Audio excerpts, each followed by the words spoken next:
from a West Indies perspective, well, Casey Schultz, she sees her way into this team, this West Indies bowling lineup. Karishma Ramharak, well, she misses out. She's number 12. Janaba Joseph comes in as well. What do you make of that, Stacey Ann King, taking out Karishma Ramharak and bringing in Casey Schultz, sort of spin for spin? When I think it's a big chance because Karishma, she hasn't been, as much as she has been expensive, she hasn't given away a lot of boundaries. And from what we've seen from this pitch in Barbados, really spin has been getting wickets and really kept things down. So it's an interesting move from the technical staff. We've got to just support them in whatever decision made. Yeah, the spinners have been successful, that is for sure.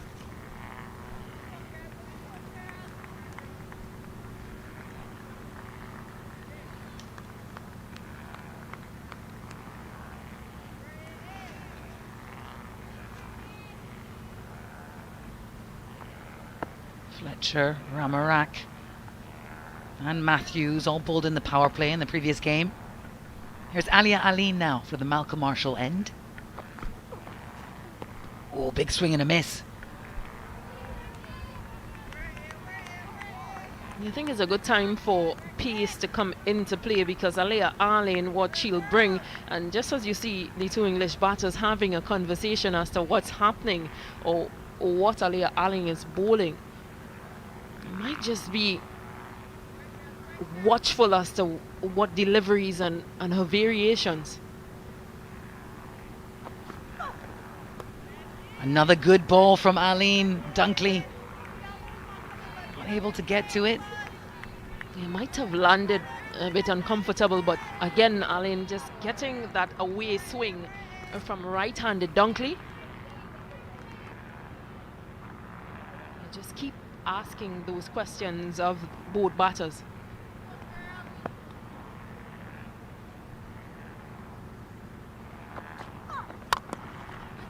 Blasted back.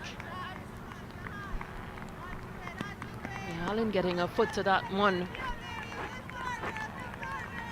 But again, bowling outside that off-stump area, almost a fifth stump into Sophia Dunkley.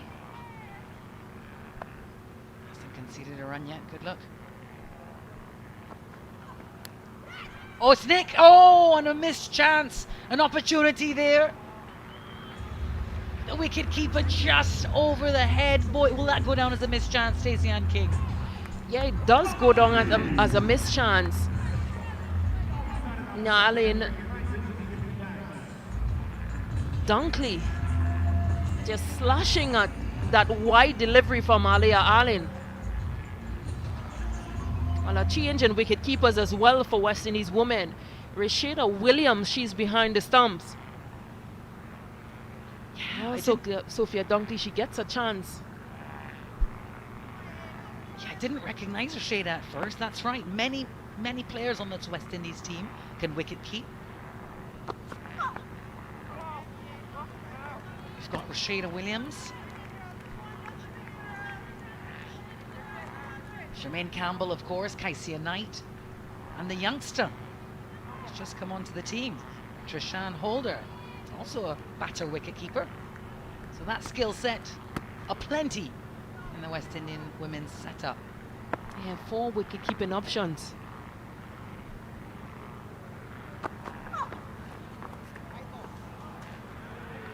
White ball for the last ball of the over. Was going to end it so nicely.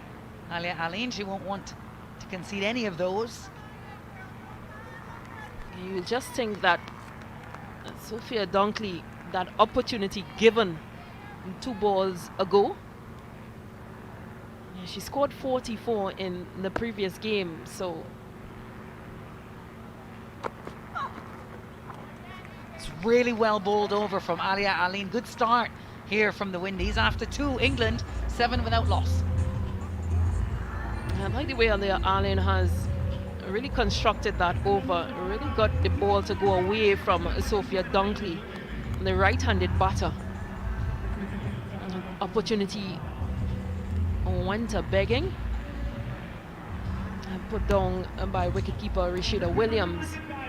But again, really good bowling and good line and length from Ali Allen. Few members of the public strolling in here to Kensington Oval. It's a real sense of occasion here to have international cricket. Finally some contact. Slow start from Winfield Hill. But yeah, Christmas time in the Caribbean, and of course the island of Barbados full at this time of year, tourist time, so it's a great time to have international cricket, particularly women's cricket here in Barbados. And despite the fact the series is wrapped up, of course all to play for ahead of big competitions next year. Well, used her feet there, Dunkley. Nice chip and straight down the ground. Well, that was always coming, wasn't it, Stacey Ann? Big six. Yeah, first maximum for England. And again, Sophia Dunkley just reaping those awards. Not too much of a movement from her in terms of advancement down the track. It was a little chip. But what form? Oh, really well run. It's a tight single there.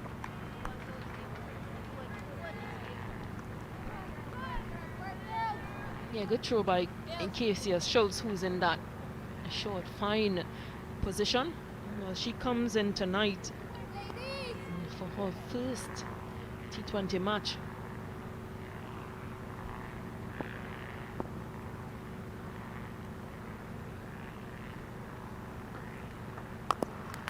How's that? Big appeal from Haley. Massive appeal. We got that in the stump mics. Thank you very much, Captain. Do not adjust your TV sets.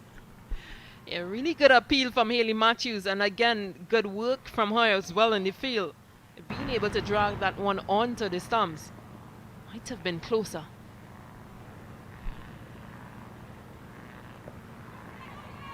Oh my goodness, well it's only her second touch of the ball, her first appearance in this T20 International Series, and Casey Schultz has picked up the first catch to get the first wicket here. And it's that dangerous Sophia Dunkley gone. And also, 12. and there's also that Haley Matthews figure coming to the party once again, leading from in front, West Indies captain Lauren Wilfield-Hill. Well, she scored 24 off the previous game, but she's really struggled within this series, this T20 series that she's been selected for. Well, she has to depart, and not Siva comes in.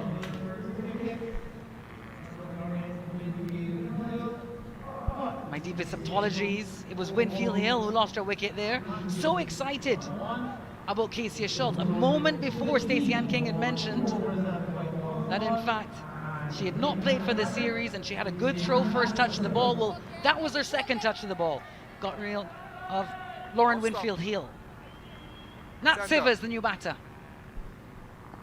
Right hand over, one to you.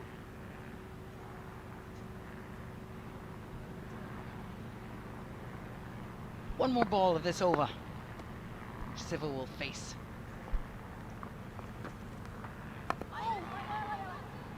Well bowled. This is a very good start from the West Indies. England 15 for 1 after 3.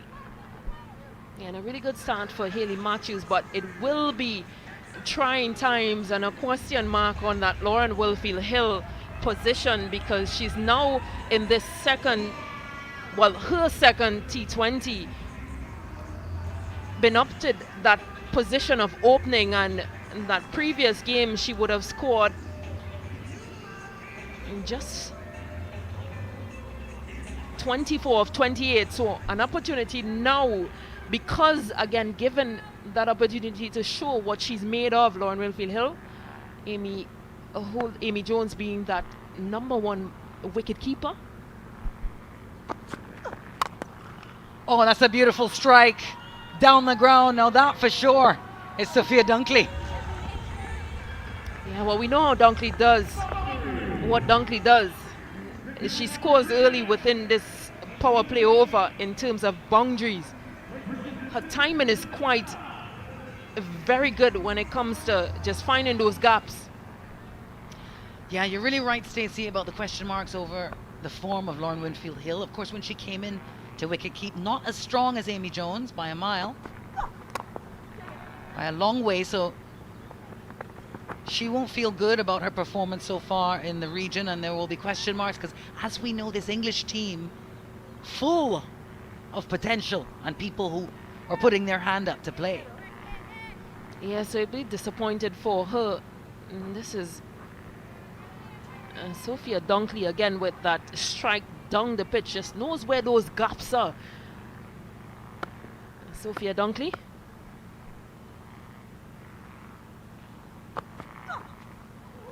Oh, that's a good ball.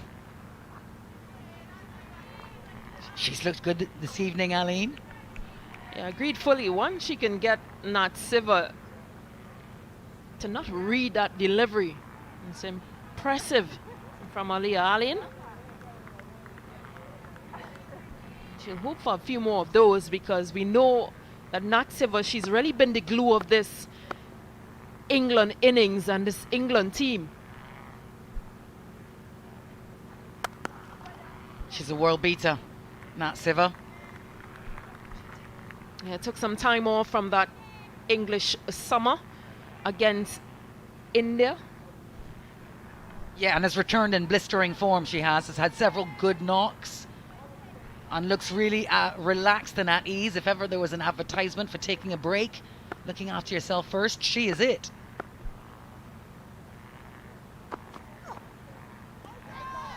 Oh, wide there. Just playing on that particular line, isn't she? Yeah, agreed fully. Both herself and her partner, Catherine Brunt, took some time off from cricket in that summer that we were speaking about, just to focus on themselves, to focus on their mental health, and being able to come back and score consecutively for this English team. It really shows her worth. What a shot!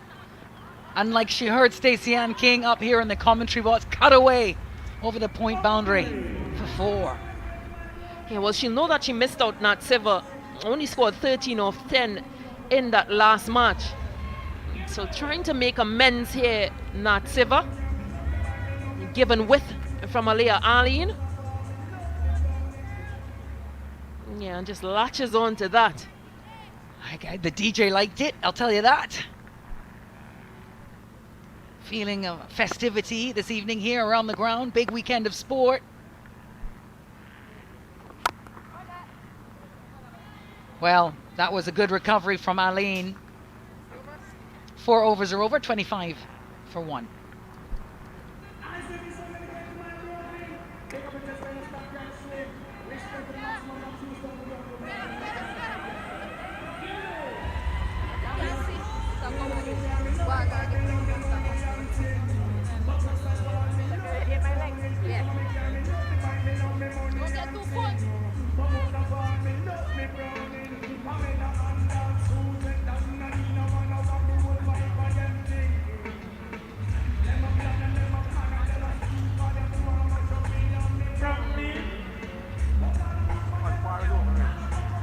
Well, the West Indies will be feeling very good about this power play so far. 4 overs gone. They've picked up a wicket, which they did not manage to do yesterday in the power play. Here's the captain now, bringing herself back from the Joel Garner end.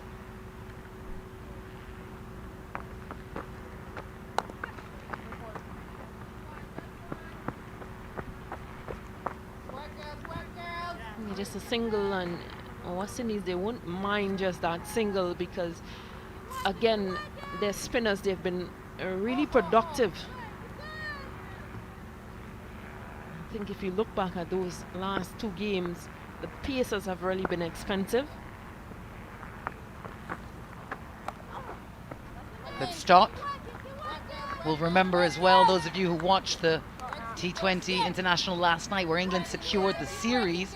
England were 50 without loss after the power play. So this is a good start for this 4th of 5 T20s. Yeah, and the bowling definitely helps.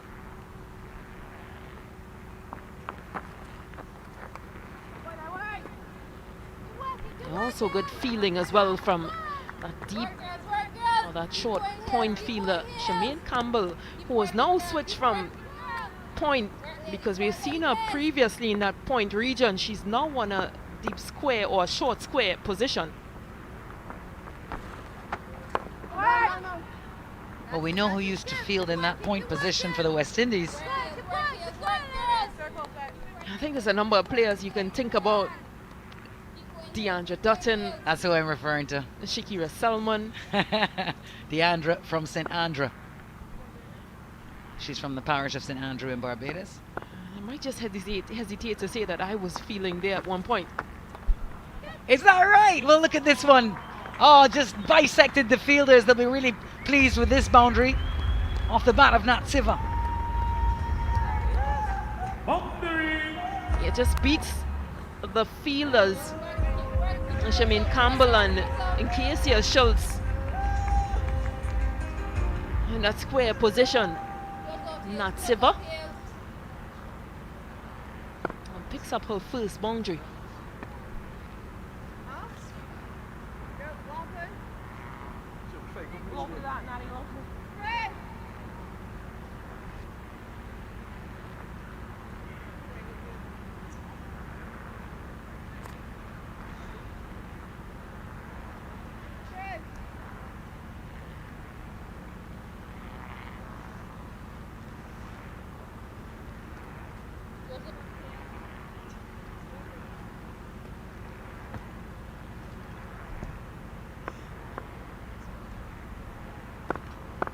Last ball of the over. Same exact shot. Swept away, bisected the fielders, and it's another 4. Disappointing end to the over from Matthews. After 5, England 34 for 1. Yeah, one might think it's premeditated because Nat Siva, she moved quite early, got in position quite early to play that shot. Previously got a 4 that a similar delivery, and this time around making that adjustment and getting 4 runs quite easily through that leg side.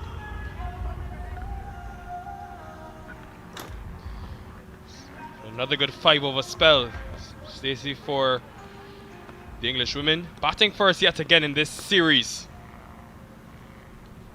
3rd time now in 4 matches that they've done so. It's going to be Afi Fletcher for the first time today, bowling this final over of the power play. As Roland Butcher alongside me. Sophia Dunkley leading the charge for the English. Yes, Nikhil, first of all, good evening. And I think honours even at this stage. I think both teams will be quite happy. The game hasn't got away in terms of runs and 1 wicket taken as well. I think it's quite interesting. Obviously, they've left out Karishma Ramarat, but Hayley Matthews, the off spinner, has bowled 3 overs inside the power play. Yeah, that's interesting. It means she's either got to put herself out and keep one till later. Powerful drive there by Dunkley, just as usual, using her feet to the spinners. Bit of a misfield. Work up. She really has had an extraordinary series, Dunkley.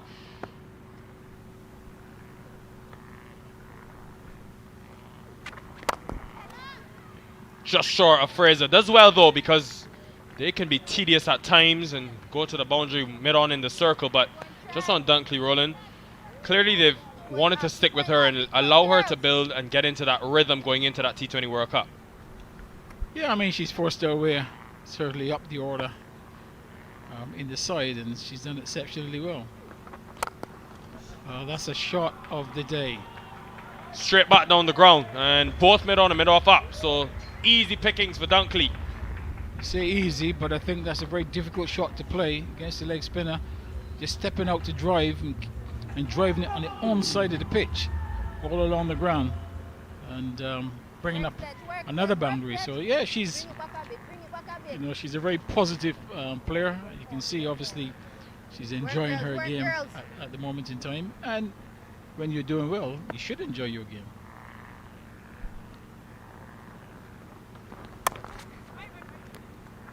Always looking to score, but think the one area she'll want to improve on, if there are many, is that getting to the half century, because twice now in the series she's been dismissed in the 40s and twice she's been run out, twice in 3 innings. Yeah, that's something she'll have to think about. But, you know, once you're in good form, you can always correct that sort of thing. She continues to accelerate that average closer to 30, but she's only got 250s at this level. Good over though for the West Indies. They'll take that, just 6 from it, 40 for 1. Yeah, and as I said, 40 for 1. I think both teams will take that. They'll be quite pleased. The question is going to be now, once the changes are enforced by Captain Matthews, how things develop from there. Obviously, both of these batsmen' intention is to be very positive. We know that Dunkley is a positive player. Just waiting to see what was the change from the Joel Garner end. It's going to be Shanita Grimman into the attack for the first time, so another off-spin option. And I like the fact that the West Indies have brought in Kaisia Schultz, left arm spin. Bit of variation to the many right-handers that England have, being able to spin the ball away.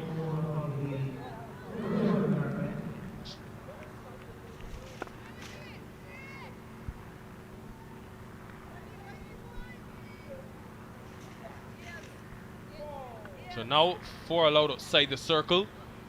Got long on, long off, and then 2 square on the onside. Deep backward square and deep mid-wicket. So pretty conventional for the off-spin. Work Grim.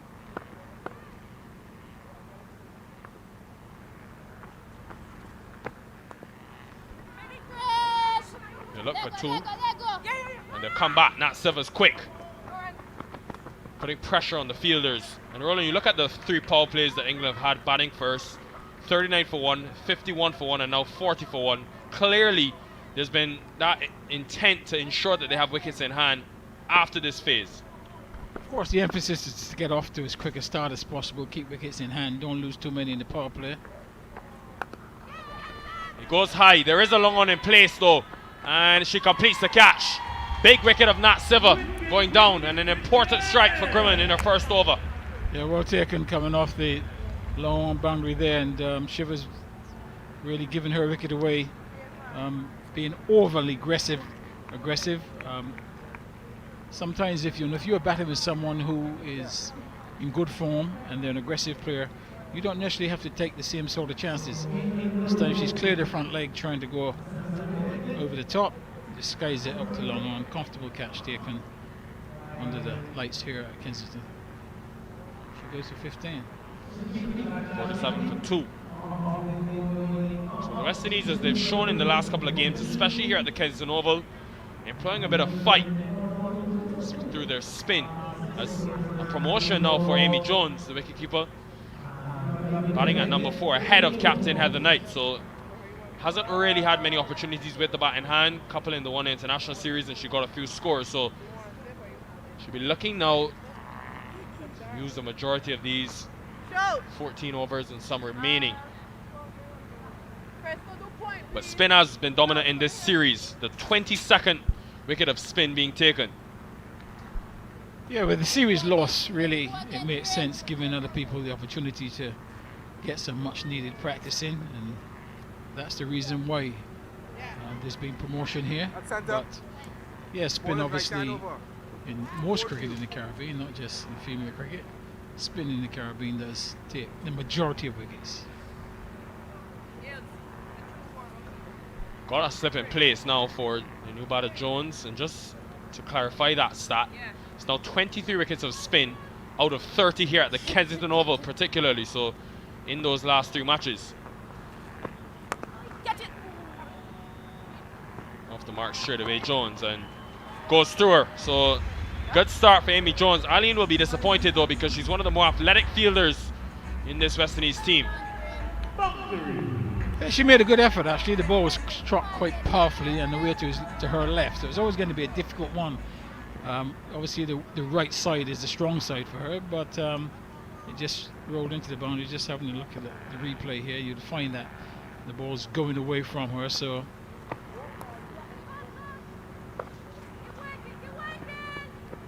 nicely deflected for a single. Well, if you know Amy Jones, you know she's very busy, and the way she's been able to accumulate runs with mainly the lower order, especially in one international cricket, I think she'll be relishing this opportunity now to bat with a bit more freedom, a bit higher up the order.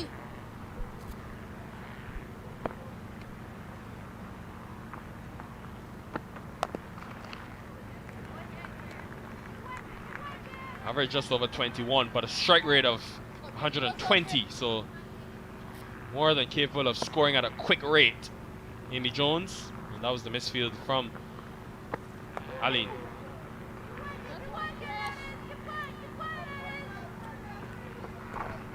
Just helped out to square leg for the single, 48 for 2. Good over for the West Indies, able to take that second wicket. But surely, Roland, they'll be thinking about that chance. Sophia Dunkley, they had her in the second over off the pace of Ali Aline, and already 24 from just 21. She hurts you in many ways because just seems to always build partnerships with whoever's at the non-strikers end with her.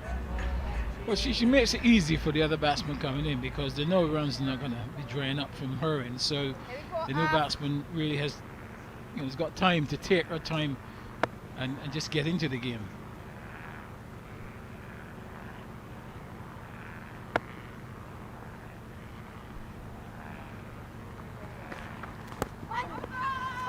Outside the line, came a long way across. Sophia Dunkley, fine leg in the circle as well as square leg, so she likes that area, very strong behind square. Not just that, a good appreciation of the field setting. So she's obviously realised there's no deep square leg.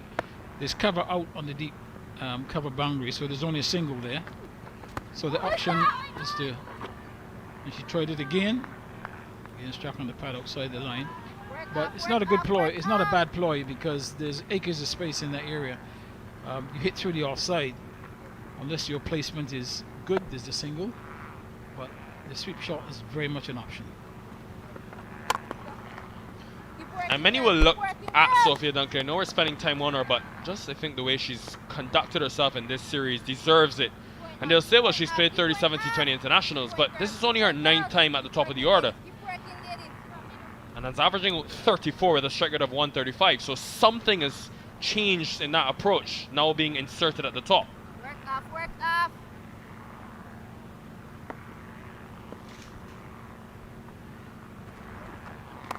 Just one, Grim. Nicely driven. Yeah, she's obviously the last year, the success that she's had in other forms of the game. It gives you a good indication whether somebody can adapt to 50 up for even, and 50 for 2.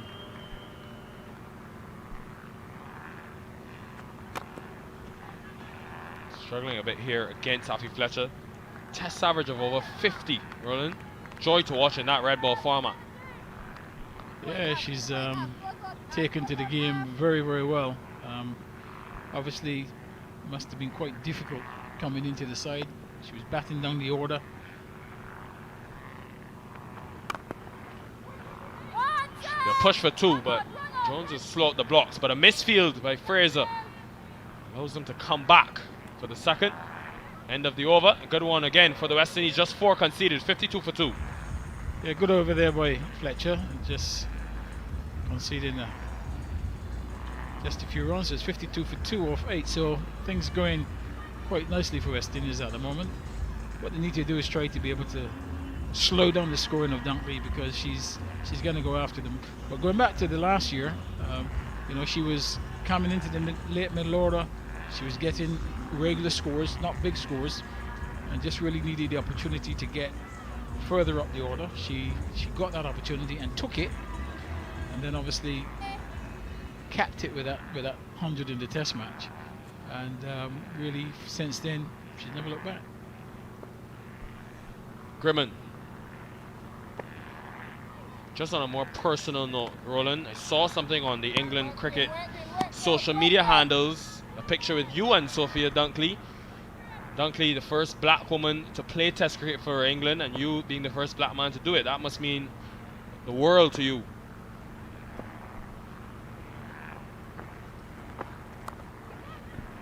Innovation, excellent innovation from Amy Jones. She's a busy player and already into her work.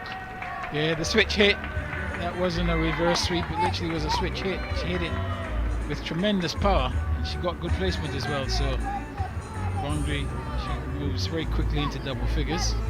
Yeah, Sophia Dunkley, you know, I've got to know her pretty well over the last year or so. So we chat from time to time, and obviously I'm very, very pleased with her development, because let's just wait.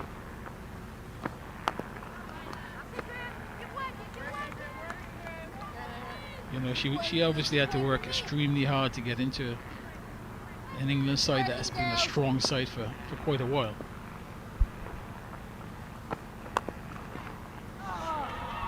This will be more runs. First through point, now through extra cover. Amy Jones showing her versatility. Yeah, beautiful shot. Good use of the feet, and obviously slightly away from the ball as well. Just giving it room to get the hands through. And the timing and the placement was spot on. So she gets the second boundary of the over. Yeah, so she got the opportunity. I mean, we did chat quite a lot about when she does get the opportunity to go up the order, that she's got to make it pay. Aerial, two fielders in the deep, but in the gap. And this is turning out to be a big over for England. And Amy Jones showing the destruction she's capable of. 18 from just 8. Yeah, third boundary of the over. That's probably the only bad ball that Grimman has actually bowled in this over. The first one was reverse switch hit. Second one was a decent ball as well, nice shot. That was short of a length.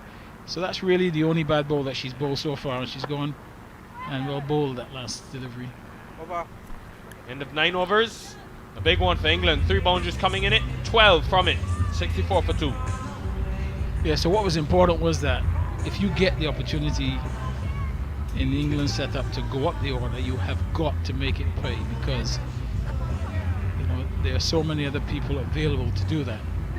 And so happy that she's been able to do that. But she's been playing cricket obviously for a very long time. As you would know, she played in school. She played in the boys team as a bona fide player. It wasn't because girls had to play. She played on merit.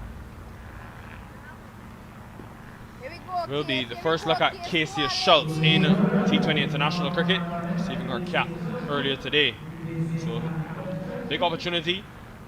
Made her one international debut in the ODI series against the English just a week or so ago. Didn't quite get it as well as she would have liked, Dunkley, but still will get runs nonetheless, and the 2 of them.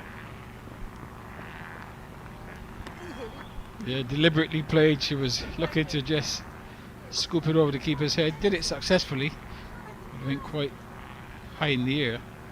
Was able to pick up 2. Work, yes.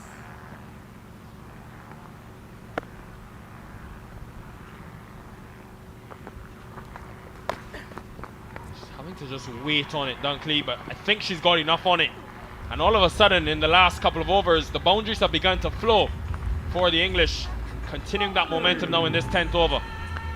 Yeah, reverse sweep. I think you'll see a lot of reverse sweeps played against the left arm spinner. Really, what West Indies have got to do now is readjust this field. You need 2 players behind point to Dunkley. 1 is not going to be enough. You're going to need 2 in that area, because she will play the reverse sweep. You can leave extra cover open, and actually that's what they're going to do just now, is to place another fielder behind square at short third.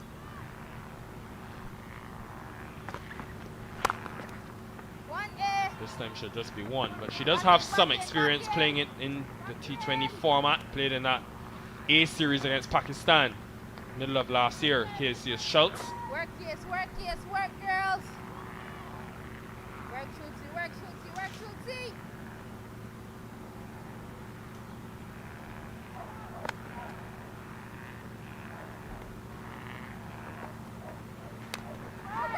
In this middle period, there's been a phase where England have been very productive. Yesterday they scored at 7 runs per over between overs 6 and 15, and it set them up to get that 150 plus.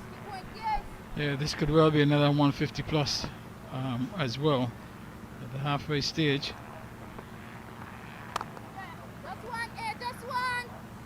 Back in, back in, back in. Also interesting to see Rashada Williams with the gloves on, as opposed to someone like a Shemaine Campbell, who's done it for so many years and was the keeper in that World Cup winning campaign. We also got Trishan Holder.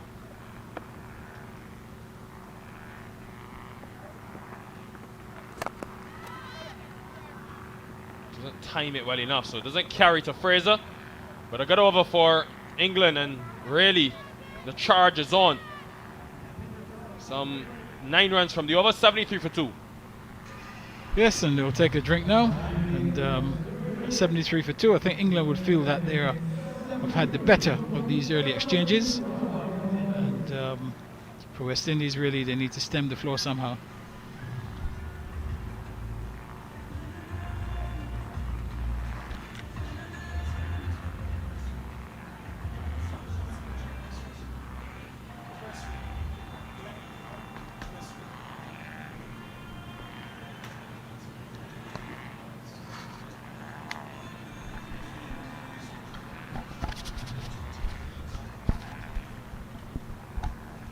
We would like to thank the official sponsors of the West Indies team for 73 for 2 England after 10 overs in yesterday's T20. They were 72 for 3, so ostensibly even better.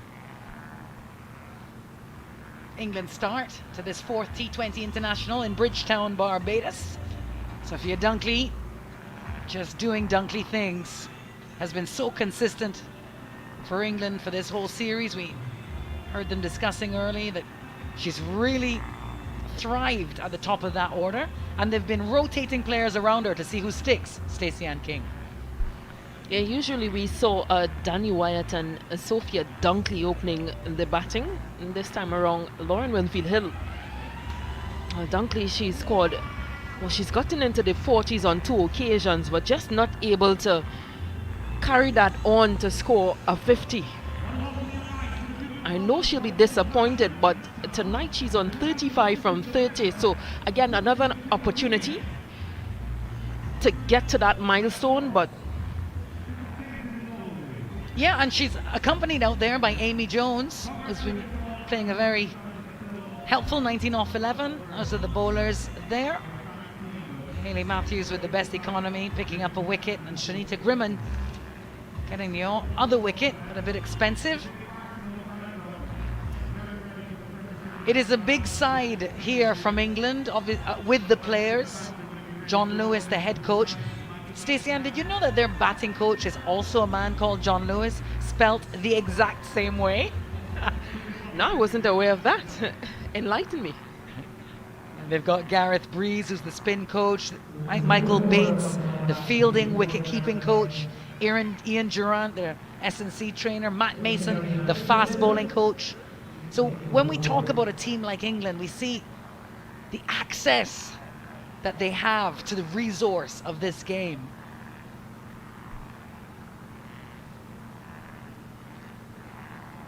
I think there's a change in bowling. Cherry and Fraser comes in from that Joel Garner end.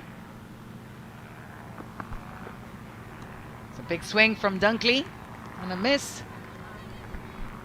I particularly like Sophia Dunkley's approach thus far in all these T20s. She's been aggressive. She's played to her strengths. What I like is that she stays really low, so she has a look at what's happening within a few first balls, and then she's able to excel. Yeah, that's high up. Might fall into some space. No, Hayley Matthews, the captain, looking back over her shoulders, held onto it. What an athlete. What a catch to get rid of the dangerous Dunkley. Again, another start for Sophia Dunkley, and she'll be disappointed because previous games she has scored 44 of 31 and 43 of 43. This time around scoring 35 of 32 deliveries, Sophia Dunkley. Very annoyed with herself, you can see there. Maybe just a lapse in concentration. Certainly nothing to do with her ability or understanding of the game and the field placements. Yeah, I just think the bigger picture is, all right, if England consider themselves one of the top 2 teams or top 3 teams, then Sophia Dunkley, she's got to continue and keep going as to scoring 50s plus, because you've got a Smriti Mandana, you've got a Alice Haley, you've got those top players within Australia and India who are making or maximizing on these opportunities. So Sophia Dunkley, she's really got to have a chat with herself and possibly those coaches as to where she really is and why isn't she maximizing. Interesting analysis as compared to her international counterparts.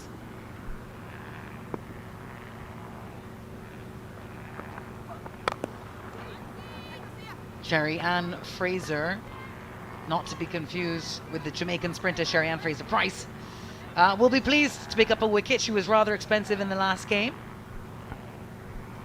None for 30, just off 2 overs. Indeed she was, and all West Indian pacers, as a matter of fact, were very expensive.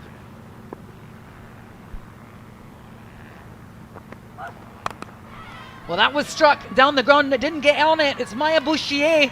She's just been in for 1 ball. She's got to go. Golden duck for Bouchier here at Kensington Oval. And Fraser picks up a second. And again, it just comes from that learning from a West Indian perspective that they're able to realize that Maya Bouchier just hasn't read those slower balls. She goes without scoring. Maya Bouchier, 3 for 73. But again, the cricket smarts from Cherry Ann Fraser just taking pace off that delivery. Bouchier just not in position. Hits up and could only find Shabika Gajnabi in that mid-on position. Well, she goes without troubling the scores. England is 73 for 4.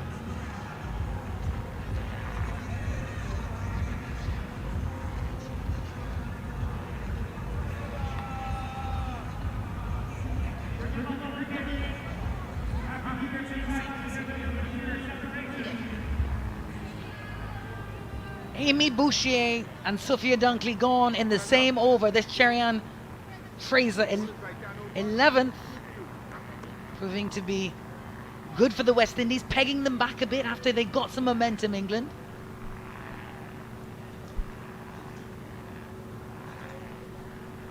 Yeah, 2 wickets in that Cherry Ann Fraser over. Heather Knight, the English captain, comes to the crease. Oh, there's a sound, there's a nick, and she's gone. First ball, what an over here from the Guyanese, Fraser. Yeah, well, she's definitely on a hat-trick now, Cherry Ann Fraser, but again, the cricket smarts, and as you mentioned, she's been expensive in that previous match, Cherry Ann Fraser, but coming back here and picking up her 3rd in this over. What a breakthrough this is for Cherry Ann Fraser and West Indies women. Heather Knight, captain of English women, but she goes without scoring. Yeah, fishing at a delivery on the offside. Well caught by Rashida Williams as well, wicket keeper. Well, West Indies, I think it's a turning time for them. The English women there, 73 for 5.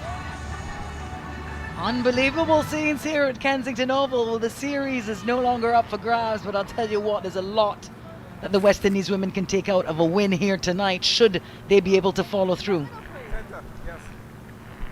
Yeah, and I think as a West Indian fan, after the last performance or the last 2 performances, you want to see this, you want to see some fight. Hat-trick ball next.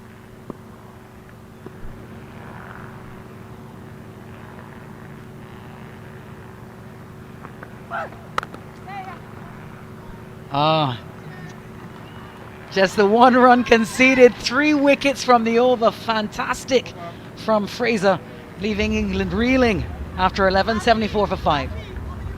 Yeah, really good over from Cherry Ann Fraser. We've seen previously that the pacers, they've been really expensive, and this is really good to see Cherry Ann Fraser coming into the attack and picking up 3 wickets. Again, good fielding as well to back up her bowling. And good work from Rashida Williams behind the stumps as well. So everyone's brought their A game here this evening into Bridgetown as the West Indian women try to eke something out of this series. Look at those figures for Sherry-Ann Fraser. You don't like that, Stacey? Yeah, 5 dot balls, 1 run from 1 over, 3 wickets. Economy rate of just 1. Would you take it? I'll take it any day and twice on a Sunday, as they'd say. And World Cup Sunday 4 times you're taking it. Afi Fletcher now with ball in hand. But again, it just shows the spirit of this young team because, you know, many may think that this is a West Indies team and they're ranked at whatever number as Afi Fletcher comes into play.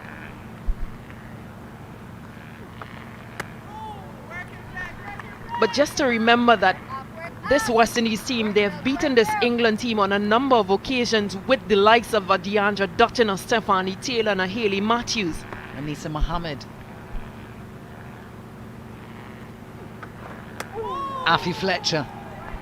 So these young players, alongside the Afi Fletchers, the Hayley Matthews, they are literally here trying to learn because they've been more or less the supporters of those players. Yeah, we've been talking about that little misfield there from Kezia Schultz. We were talking about that off mic, weren't we, Stacey? That actually the West Indies team was so dominated for such a long time by, you know, 4 or 5 main talents that everyone else was sort of a supporting role. And now that a few of those stalwarts have retired and gone, oh dear, we've got someone on the field there. Is that the captain? Oh, no one wants to see that. It looks like Hayley Matthews, I think. Something going on with the knee? Oh, is it Gajnabi? Shabika Gajnabi on the ground there looking in all sorts of pain. Yeah, it just looks like Shanita. Oh, Gajnabi, yes. And just seemed to have pulled. Shabika.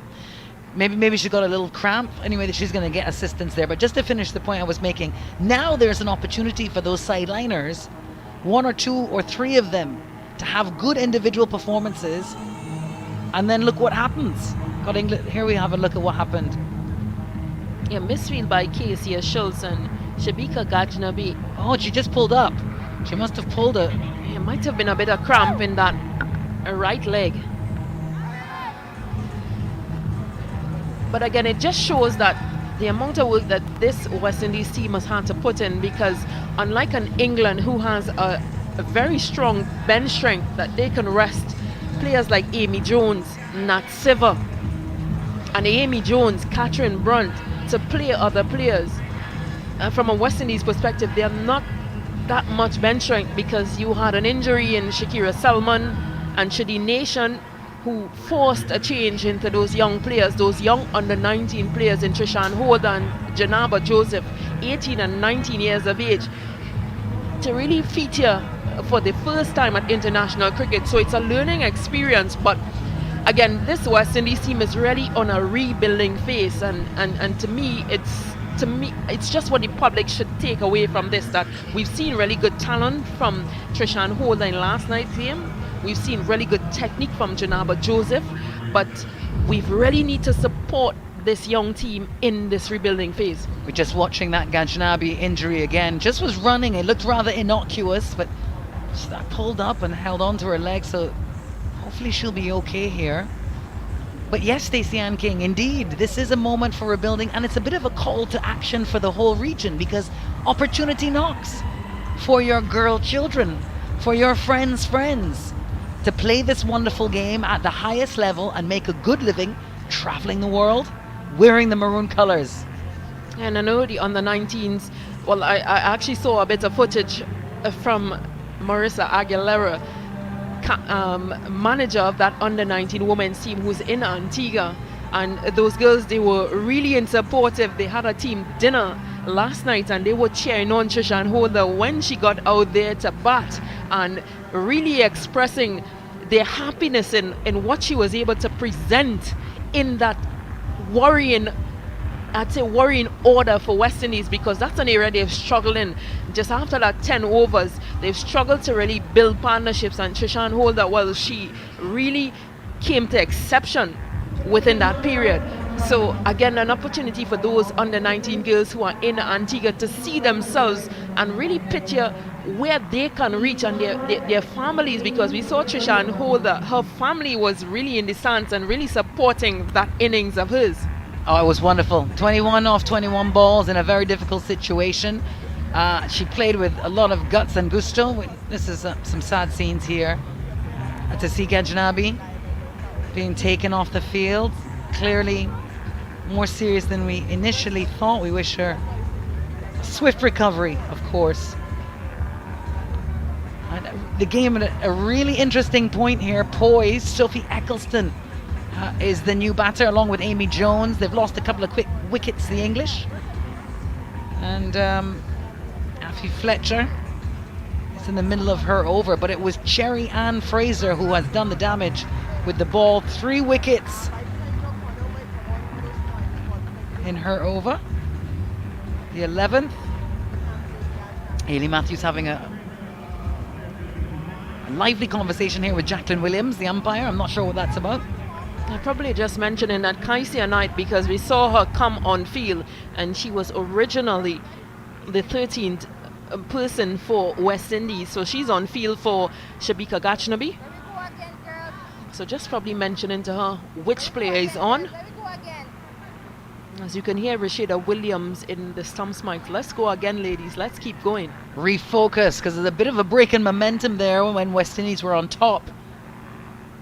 So probably not such a bad thing for England to have had that little break, have gathered themselves, have a word. Amy Jones and Eccleston. There we go again, girls. There we go again, girls.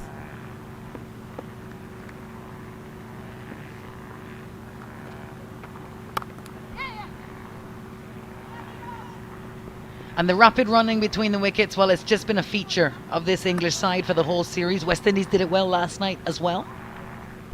Yeah, agreed fully. I just think from England's perspective, they scored in the first T20. They chased that 106 in 12.4 overs. In the second T20, they scored 141. Third T20, 157.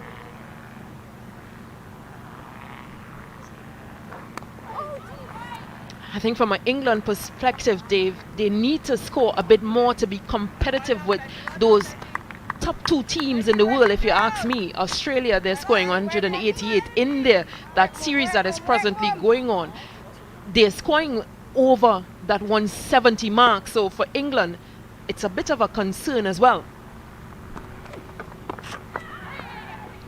Absolutely. Quick run. Australia is the benchmark. Anyway, that's the end of the over. After 12, England 77 for 5. Yeah, Australia the benchmark. Elise Perry back, and back in some tremendous form. Wonderful series between Australia and India going on in India. And of course, all these women here will be watching that, knowing that will be their competition in February at the ICC Women's T20 World Cup in South Africa. We saw Alice Healy being injured and might be ruled out for the rest of that tournament, but nonetheless, Australia losing their first game against India for the whole of 2022. I mean, it really just sums up what cricket is about and where the women's game is going. You've got to keep improving, and once you keep improving, then you stand a chance to be competitive. Yeah, disappointing to see Alyssa Healy's calf injury. All players will be mindful of wanting to maintain their wellness, their fitness over the Christmas into the new year. These are crucial weeks.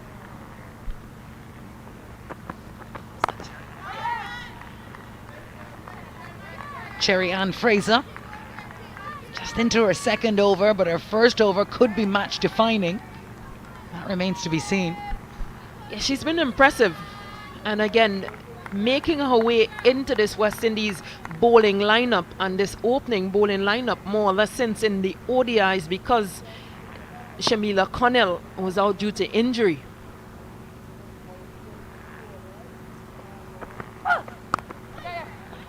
Still out, Shamilia Connell. We saw her warming up, doing a few drills today with the team here at Kensington Oval, but disappointingly not taking part so far in the series. I just like the fact that a young player is coming through the ranks. She's been there, she's been knocking on doors for a number of times, a number of years, I'd say, and getting that opportunity now, Cherry-Ann Fraser, within this series to open the bowling for West Indies, and now coming into maybe a first change bowler and really making the best of that opportunity.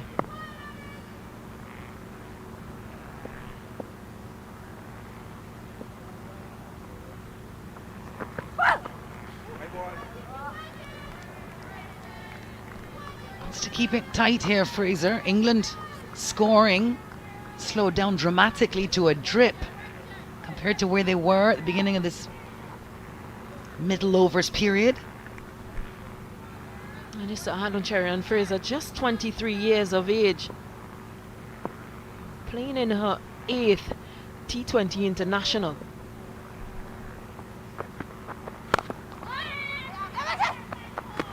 That's well fielded. Afi Fletcher, the veteran, getting low. Saved a couple of runs for her side. Also such a valuable player for the West Indies, has given wonderful service. Of course, a new mother now too. Stacey Ann King and I share the distinction, of having commentated with her baby in the commentary box at the CPL, if you please. Yeah, Audie Fletcher. How good was he? Very well disciplined, and just sat there until he saw his mom on screen, and then he wanted to say hi to mummy, and all hell broke loose. It went downhill rapidly from there, it must be said.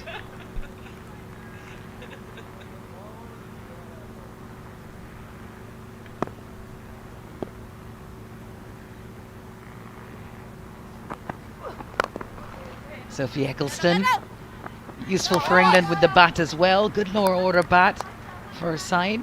And of course the best bowler in this format in the women's game. We've been having a few chats. Sophie and I actually wants to play some golf while she's here in Barbados. And of course Barbados is such a wonderful golfing destination. If you ever do get here, make sure, pack your clubs. I actually saw her in Antigua with Sir Viv. Sophie Eccleston. Playing golf as well, yeah. Well, Sir Vivian Richards, a big proponent, fan, star of the game.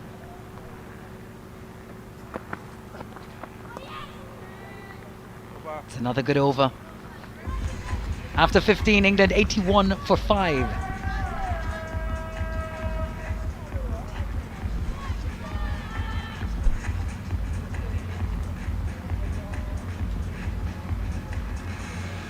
"13 overs bowled, 81 for 5. West Indies in a good position now thanks to a very impactful over from Cherry-Ann Fraser. Amy Jones though and Sophie Eccleston can be dangerous. Jones has got a good start. Yeah, and I think that's exactly what West Indies need. They need their pace bowlers just to assist their spinners, because their spinners, they've literally picked up most of the wickets so far within this series, this T20 series. So just being able to assist and make up those overs, because you've got Hayley Matthews, you've got Afi Fletcher, you've got Shanita Grimmon, you've got Casey Schultz. Alia Aline's had a pretty good night tonight. Here we go, Grim. We're going to see Shanita Grimmon again from the Michael Marshall end. Bludgeoned straight down the ground, but Cherry-Ann there just to keep it to a single. Good fielding. Athletic as well. Fraser. Grimmon, she's gone for 20 off her 2 overs. Which makes that economy rate just around 10. So she'll need a couple dot balls. Oh, awkward. The switch hitting, looking. No, she knew right away. Amy Jones lofted it and easily taken by Alia Aline. Another English wicket gone. And that'll help Shanita Grimmon's figures as well. But I don't think that that reverse sweep was on from Amy Jones. It looked like she knew that right away. As soon as she did it, she sort of regretted it. Obviously, looked very awkward. And the ball just bubbled up.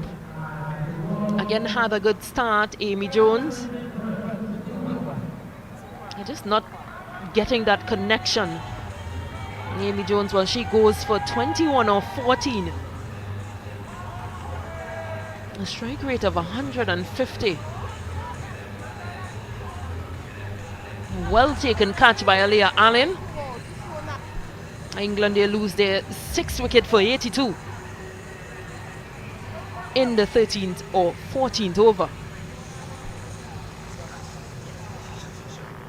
Catherine Brunt, the new batter, and England finding themselves in unusual territory. Under the gun. West Indies very competitive, keeping them to a very competitive score at the minute. And wickets falling very regularly. So it might be a case of just taking their foot off the gas a bit, having secured the series last night. But it's a full-strength team, Stacey and King. A full-strength English team. But West Indies, again, that performance last night would have, of course, give them some sort of encouragement to think that they can beat this England team. They can chase whatever score put. Yeah, West Indies will certainly feel some impetus. Even though they didn't win the game last night, they played much better, improved in many areas.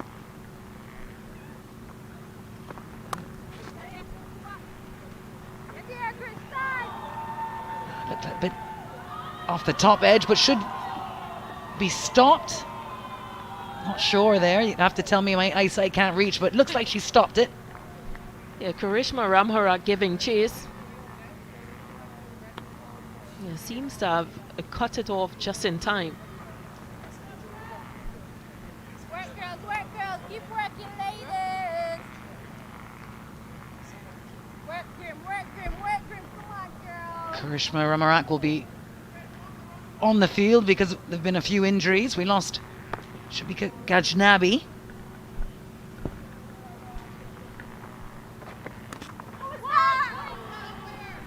Yeah, but this is much better bowling from Shanita Grimmon. And something we saw from Sophie Eccleston and Sarah Glenn, really trying to bowl Yorker length. And just asking the English batters to make the mistakes by playing across the line.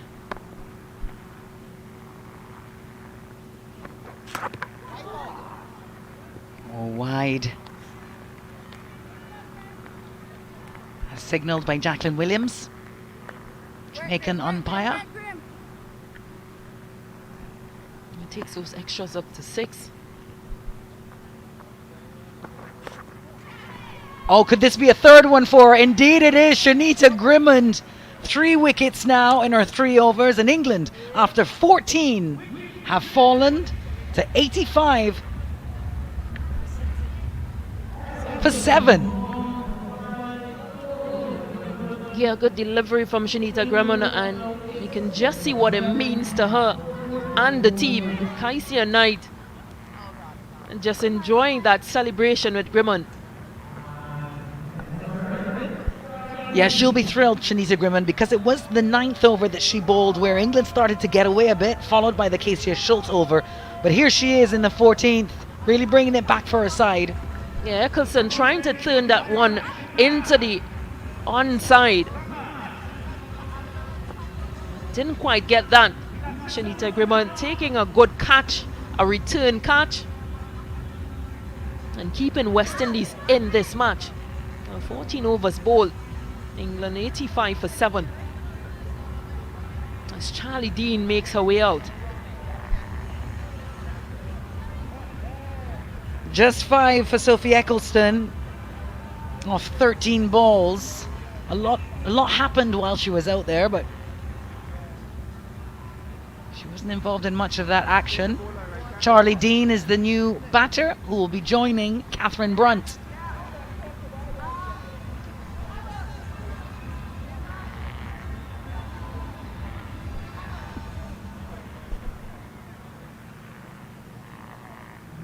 Very interesting to see England in a bit of distress here, considering the kind of tour it's been. We've hardly seen a weakness. They will be, of course, keeping this series in context, England, understanding, as you said earlier, Stacey Ann, that the big McGuffies in this women's game will be ready and rearing and waiting for them in February. Last over of Afi Fletcher now. Yeah, you mentioned that World Cup in February of 2023. From England's perspective, if they consider themselves within that top 4, then they've definitely got to be more convincing with run scoring, boundary hitting, gap finding.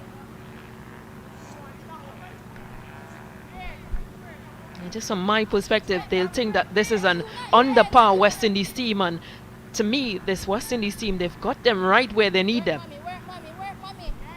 We're just going to adjust that score on the screen. Sophie Eccleston out, Catherine Brunt in.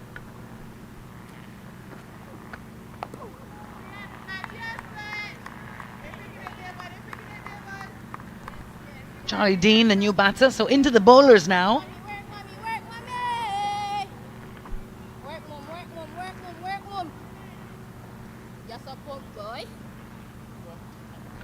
Yeah, it should be Catherine Brunt and Charlie Dean at the crease.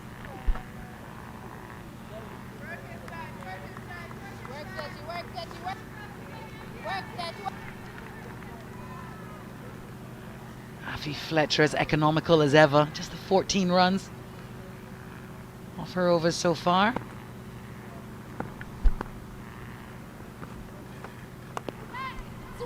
Yeah, much better showing from this West Indies bowling lineup. 6 bowlers used. Shanita Grimmon and Cherry and Fraser picking up 3 wickets apiece. Neely Matthews kept up. Well, she's picked up 1. And Fraser, all 3 in 1 over.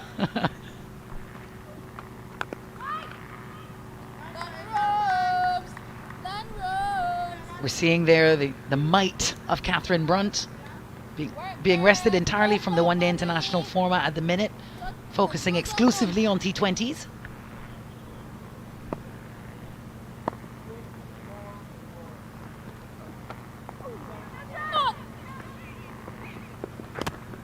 Yeah, and to me what stands out is that all these bowlers thus far, they've bowled within that economy rate of 10, under 10.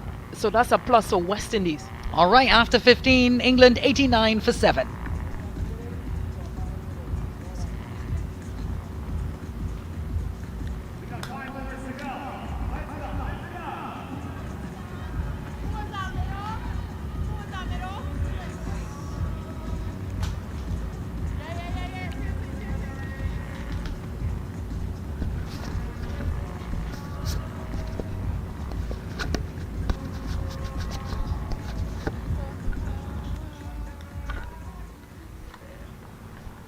What a comeback in this game for the West Indies women.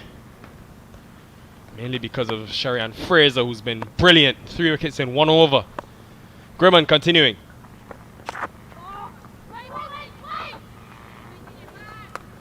$89 for 7. Roland Butcher alongside me. Roland, when we were on commentary, after 10, they were 73 for 2. It's been an ultimate collapse. It certainly has. Went to 772 for 5.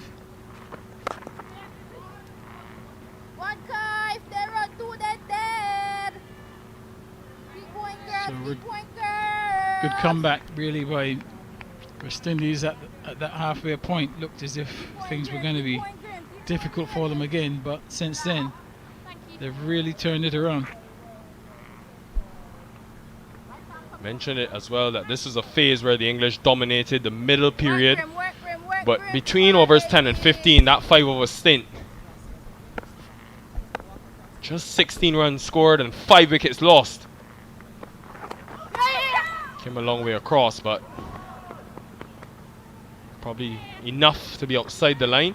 First time Charlie Dean is batting inside her T20 international career, just her 4th match, but she is very capable. Averaged over 50 with the bat in hand in that India 1 international series.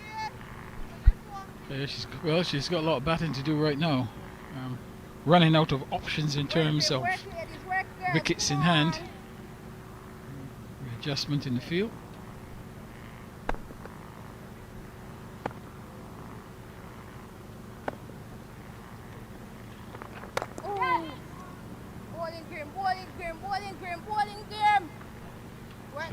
Going back to Grimman from this end, bowling her final over, but I was quite surprised that Sherianne Fraser wasn't allowed to bowl probably her full quota from that Joe Garner end, because look at the way she's bowled. She only done the 2 overs and then Fletcher came on to replace her.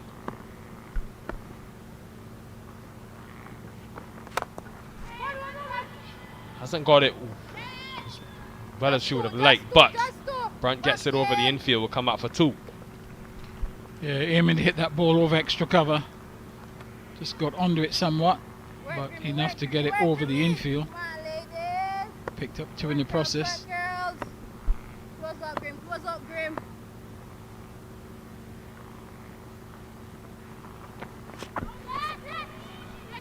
Very cute, and Will runs as well for Brunt. More than capable of getting to this 20th over, and they'll be looking especially for 120 plus, 97 for 7.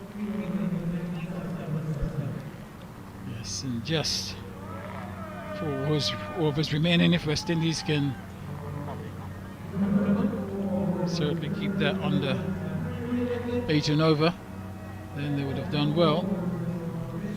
The total to chase then would be, just looking at the scoreboard here, Dunkley again dominating the batting, 35, 21 to Jones, 15 to Shivers, and after that you've got to wait for Catherine Brunt down there at number 8. She's on 10. Rest of the batting's mates, sorry reading.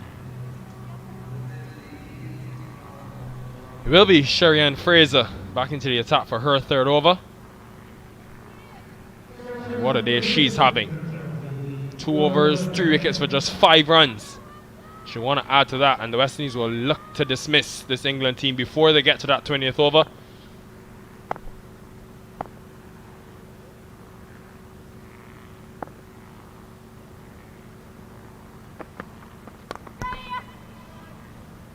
She bowled that 13th and 15th over. Sherianne Fraser, sorry, the 11th and the 13th. The 11th was the one she took 3 wickets in, Roland. Were you kind of surprised that they didn't opt to keep her into the attack?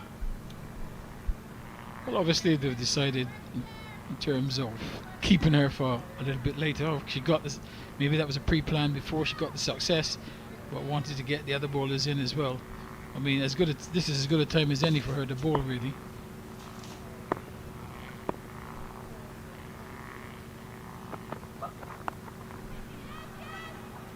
Went straight to Casey Schultz and put down. Brunt timed it well and would have been a 4th for Fraser. Second chance going to begging for the West Indies. Yeah, it's just a pull shot there. Got to the field a little bit quicker than she thought. And not very happy with herself, Schultz. I think that probably not just, I think it hit her on the body as well. But she's much more annoyed with actually dropping the catch. Really has been an excellent story for Fraser in this series. I think obviously we know that she's definitely got a lot of promise to come, but she looked to that last game, bowled the 2nd over and went for 17 runs. Didn't do much with the ball in that 30-20 international, but tonight brought in much later into the attack as the 100 comes up for England. Bowled the 11th over tonight, and I think much more suited for her style in terms of those variations into the pitch.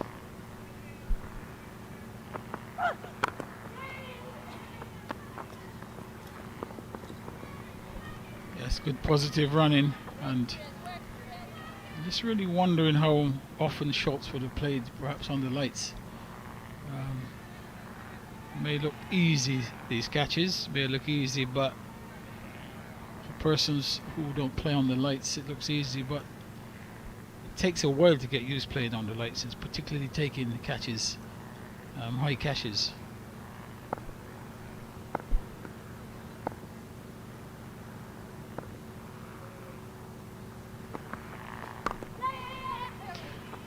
Another single.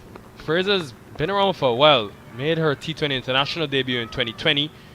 But because of COVID and other factors, has only played 7 T20s and has only taken 1 wicket coming into today. So this will be a huge step in the process for the 23-year-old. Not even in her prime as yet, just 23. Young and exuberant. And had a very good women's CPL. That's probably where she set some alarm bells. Go straight up and could be another one for her, Fraser. And put down. Really should have been taken. Trishan Holder is at that long on position, so she's been unlucky. Could have easily had 4 or 5 tonight. End of the 17th over. 105 for 7. Yeah, the luck going with Dean there, just that got high in the air. And as I said before, it looks easy, but I can tell you it is not that easy when the ball goes high in the air. There is a technique for catching the ball when it's high in the air and on the lights. And the important thing is you must try and catch the ball above the eye line. You don't let the ball pass the eye line, because then it's quite difficult.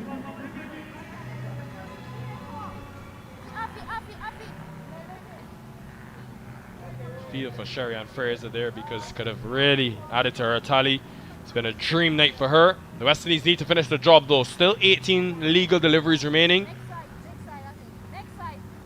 Hayley Matthews is going to come back into the attack and bowl her 4th over. This was the drop catch again. Always tough under the lights, especially for a young player. And almost had a second attempt at it. Trishan Holder. So Matthews, who bowled 3 overs in the power play, picked up the 1 wicket and only went for 19. Back into the attack now to bowl this important 18th over.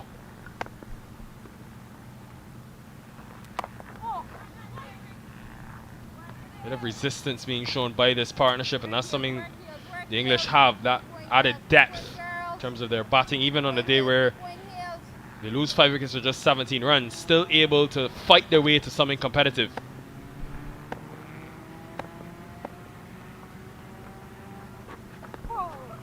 Much slower and did something off the surface. Roland, what do you think England will be happy with in terms of defending? I think at this moment in time, if they can get 115, they'll be quite happy with that. 115, 120. I don't think realistically they'll be getting any more than that. Swept in front of square. Just be 1.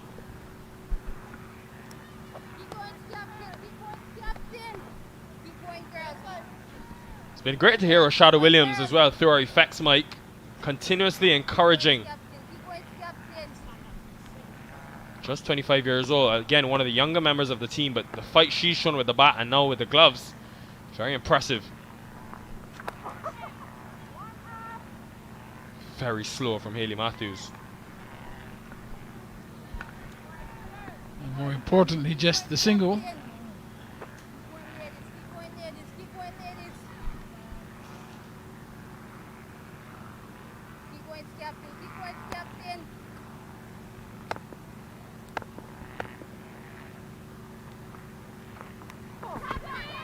We have got some bat on it. It was shouts for catch it. I heard a woody sound, but never easy for keeper when it comes off the inside edge. Shamilia Connell, centre of screen. She'll be a big miss in this series. She has been a big miss, but good to see her working her way back in terms of fitness. Saw her going through the paces with bowling coach Corey Collymore. Maybe warming up to come on to the field as a substitute fielder.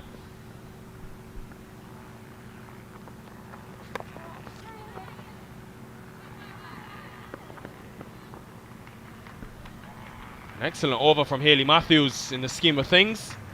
108 for 7 and just 4 runs from it. Yeah, good over for Matthews, and just restricting and England finding this very, very hard. They found it hard for the 10 over mark. 72 for the loss of 2. 73 for 2. really they have struggled all the way through. Matthews has now got 1 for 22. She's finished. Aline none for 15, none for 16. Fletcher, excellent. 12 dot balls. Grumman 3 for 33. Schultz none for 9, and Fraser 3 for 12. Will be Sherry-Ann Fraser. 4 outside the circle, deep cover, long on, mid wicket, and a fine leg. So it will look to be very straight to Catherine Brunt.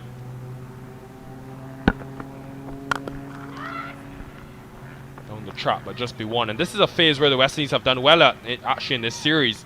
In that last game, when they had a dangerous head of the night going into the last 5 overs, Roland just gave away 27 runs in the last 5 overs and took 2 wickets. Yes, the situation for them right now is that really the batsmen are going to get after everything now. You know, you're pretty much in a hole. You've got little choice but to, with overs running out, but to be as positive as possible. So they've got to keep their nerves with the ball.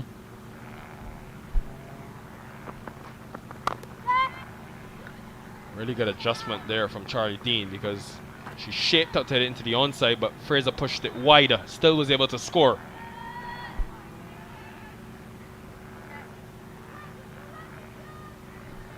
Partnership now worth 22 runs, 22 valuable runs, because they came together at just 86, these two.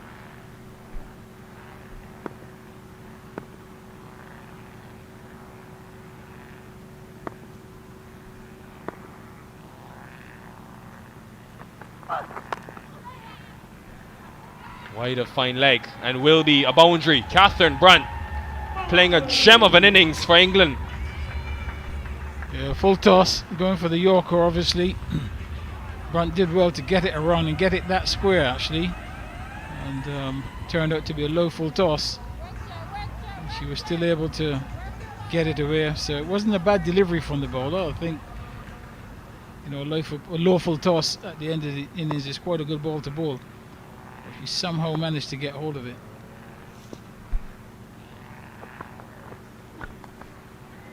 Well bowled, excellently bowled by Fraser. Goes for the wide Yorker. Brunt isn't happy, but an excellent comeback. Well, Brunt actually pulled away to the leg side, so you know, it is her fault that the ball went wide. It's nothing to do with the bowler.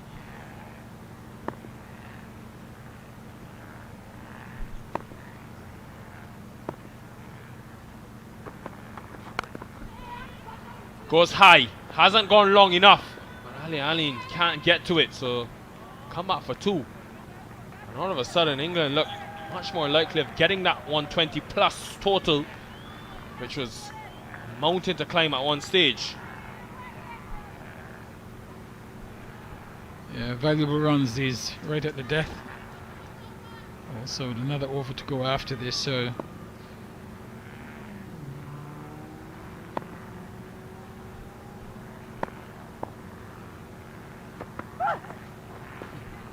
again going outside that leg stump, and again looking for the wide, not getting it. Brunt, 1 over to go, 117 for 7.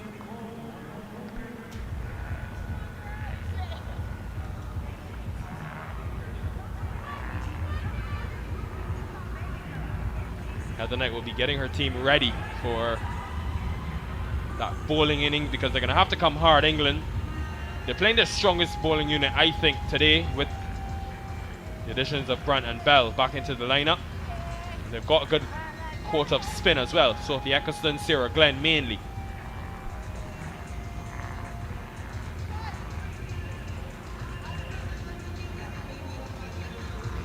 yeah, valuable runs down the order here from Brunt and Dean really, because middle order really didn't contribute a great deal. Got 2 knots and the 6 right in the middle of the innings, and really these runs at the end very, very important for England. It will be food for thought though for John Lewis, because coming into the series he mentioned the aggressive nature that they want to play.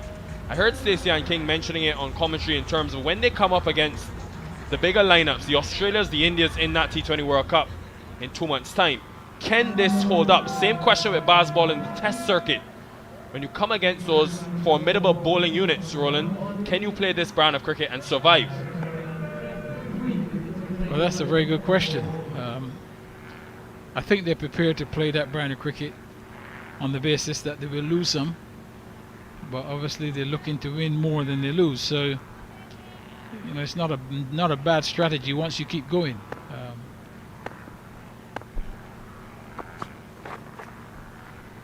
Goes through, and that will not help the West Indies because it was shaping up to be a dot. Instead, 4 byes. Yeah, that's pretty well bowled. Just getting inside the line, trying to scoop that one down to fine leg. And really the keeper be very disappointed there, Williams, not to have stopped that one. It's cost him 4. And it's the first ball of the over. Fought their way to 120. How many more can they get from these remaining 5 deliveries?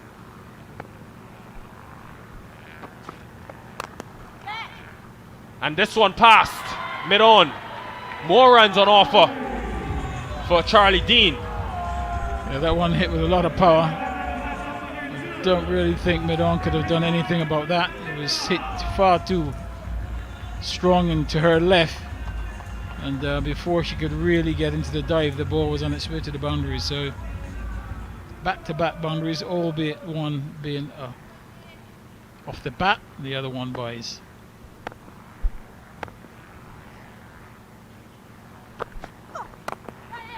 This is interesting from Aline. They'll just get one. She's got both mid-on and mid-off up in the circle. You don't see that very often in the last over of T20 International. She's about to make the change now. Fine leg's going to come up into the circle, and mid-on goes back.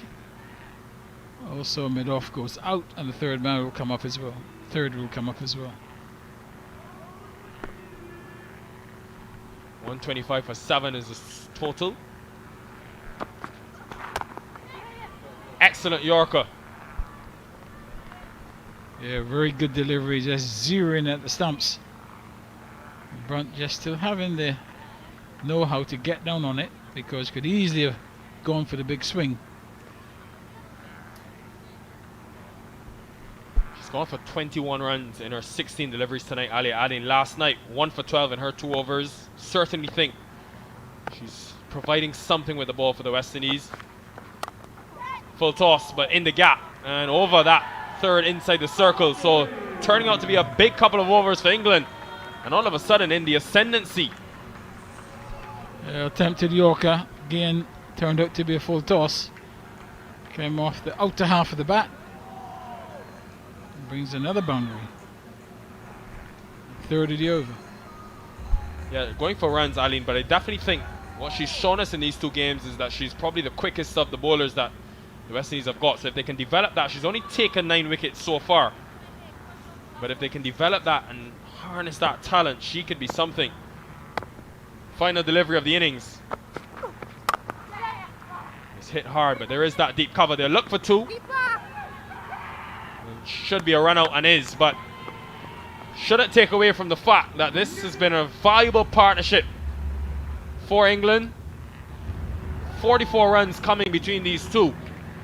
And think how important this could be in another 20 overs time. But Charlie Dean, who showed us in that India series she was capable, and Catherine Brunt, who's provided small cameos in her long career. So 130 on the board. What do you reckon, Roland? It's a lot better than they thought they were going to get with 5 overs to go, that's for sure.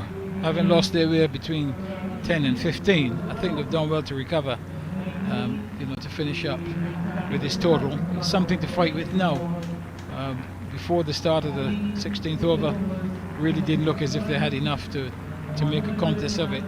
But they've got something to fight with now. West Indies should also feel that they've done a pretty good job in the field, and to restrict them to this target also is quite a good effort. A look at the highlights of the innings. Sophia Dunkley again. She was on top of her game. An early wicket for Hayley Matthews, and they did miss a chance against Dunkley, but the English batters came out and played their shots. They were aggressive. Nat Silver falling, caught at long on, but again, spin being dominant. A couple of misfields. And Amy Jones, she really started well, but there was a phase in the innings where Sherry-Ann Fraser, the 11th over, came into the attack and took 3 wickets in this over. The crucial wickets of Dunkley and especially the captain Heather Knight, who went for none from her first delivery. Dream for her after just taking 1 wicket in her T20 international career to date. And then there was an injury to Shabika Gajnabi. Non-contact, so we hope she's okay. But the big wicket of Amy Jones and the West Indies continue to take wickets in that middle phase. Getting the all-rounder Sophie Eccleston, Shanita Grimman. But in the last 5 overs, England fought their way back. Were able to score 42 runs from those last 30 deliveries. Charlie Dean and Catherine Brunt put on an excellent partnership. And it means that the West Indies will need 132 runs to win this 4th T20 International. Don't go too far, we'll be back in about 20 minutes time.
Welcome back to Kensington Oval for this fourth T20 international between West Indies women and England. England won the toss yet again. It's been a theme of this series, put themselves into bat. Really struggled in the middle overs, but managed 131 on the board. So 132 is the target for the West Indians.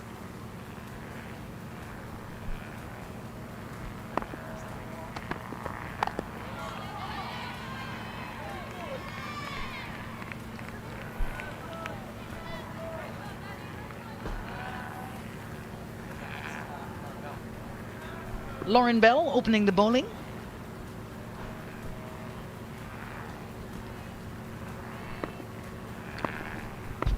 Picked up 2 for 21 from her last outing. Impactful.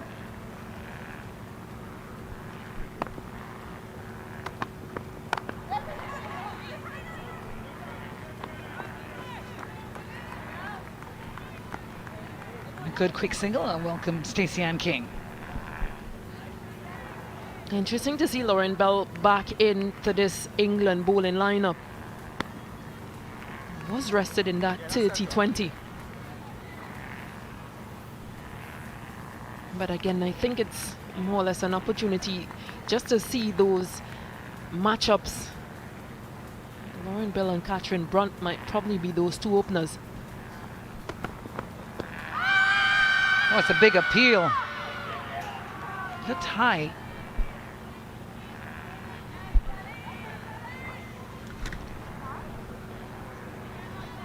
Thank you so much, Stacey Ann King. I welcome Roland Butcher. Roland, where on earth were you? Yes, Alex. Big shout there for LBW. Aline survives.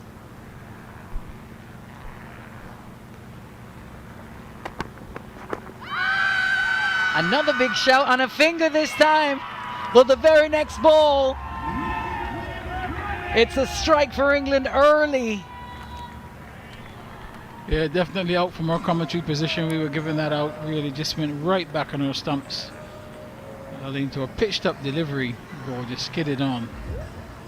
And really, umpire had no choice but to raise the finger there. Just look at this route. Again, covering all the stumps, going right back. And first wicket goes down. Yeah, she's had a really rough time of it, Alia Aline, in these T20s. Scored 3 off 5, 16 off 14, 2 off 8, and now it's a duck. Really meager with the bat in this series, despite being very good with the ball. So the captain will have to regroup, and she gets Rashada Williams. Yeah, not the best start. You're certainly hoping that your openers will certainly get through those power play overs, but to lose a wicket so early really has set the West Indies back and will give the English a little bit more confidence.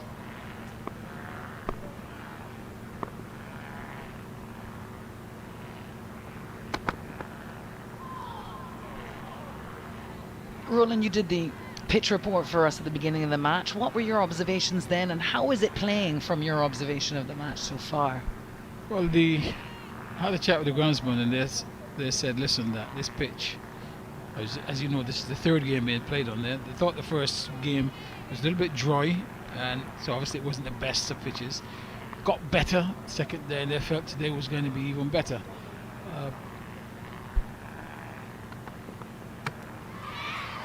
Clean bowled! It's a double strike for Lauren Bell in this opening over for England. Disaster for the West Indies. Shada Williams has got to go back also for a duck. Hayley Matthews stranded at the crease. Yeah, that's a good delivery. You would think you'll find that ball has actually come back at the right-handed batter. It certainly did. The previous delivery also came back, and just aiming a big drive. And ball just knocking the stumps over. So West Indies lose second wicket. Williams goes for a duck. Second duck of the innings, and under a little bit of pressure.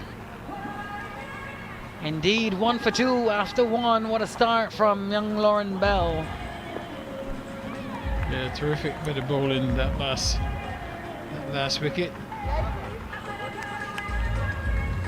But getting back to your question, it did look, there were lots of cracks in it. I found on this end here, where we're at, left-handed batsman a little bit quite rough upside the off stump. Far end, the Joe Garner end, batting that end, it was fairly flat. But you would expect after 3 games in a row that, you know, it might be fairly tired.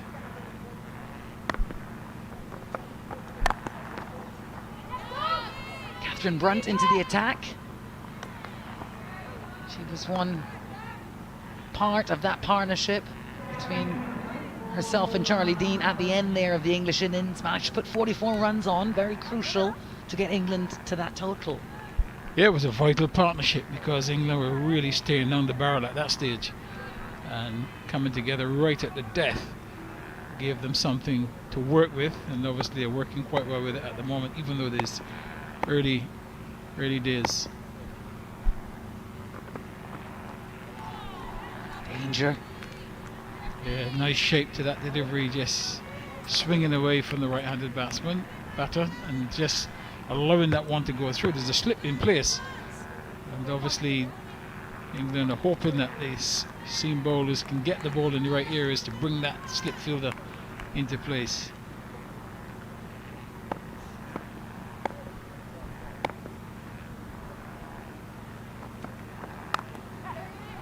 Nicely worked away. It will be an important knock for Shemaine Campbell, vice captain of this team, playing alongside her captain. She's also had a bit of a wretched series with the bat, 15s and 16s, etc. Will want to play a role here tonight with the bat. Yeah, most definitely, and that was a nice little away swinger, but also nicely played. Played it late, just opened the face.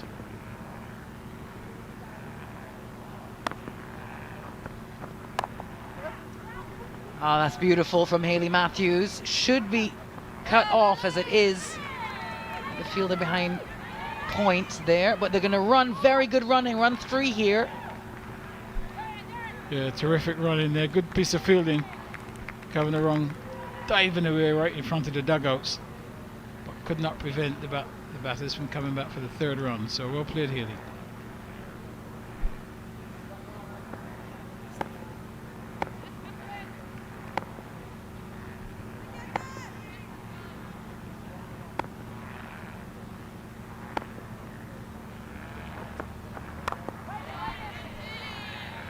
A miserly start from this English attack. Conceding very little, picking 2 wickets up. It's been a good response after the West Indies managed to restrict them to, one would say, a reasonably good total, wouldn't you, Roland? Most definitely. I mean, I thought they did a really good job in the middle part of the game.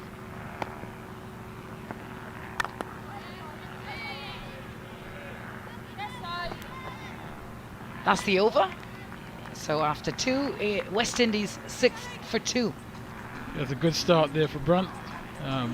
Just getting the ball nicely into that channel outside the off stump. A little bit of swing. And yeah, seeing England really was staring down the barrel. 3/4 away in their innings, they really looked as if even 100 was going to be a problem. But that partnership that you spoke about, Alex, certainly gave them an opportunity to get to the 130 plus, which then means that they're very much still in the game. Yeah, Charlie Dean and Catherine Brunt, that partnership was.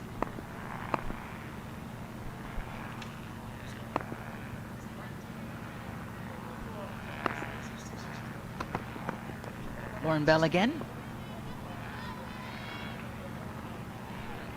You would imagine this Bell-Brunt combination might be new ball bowlers for the new year.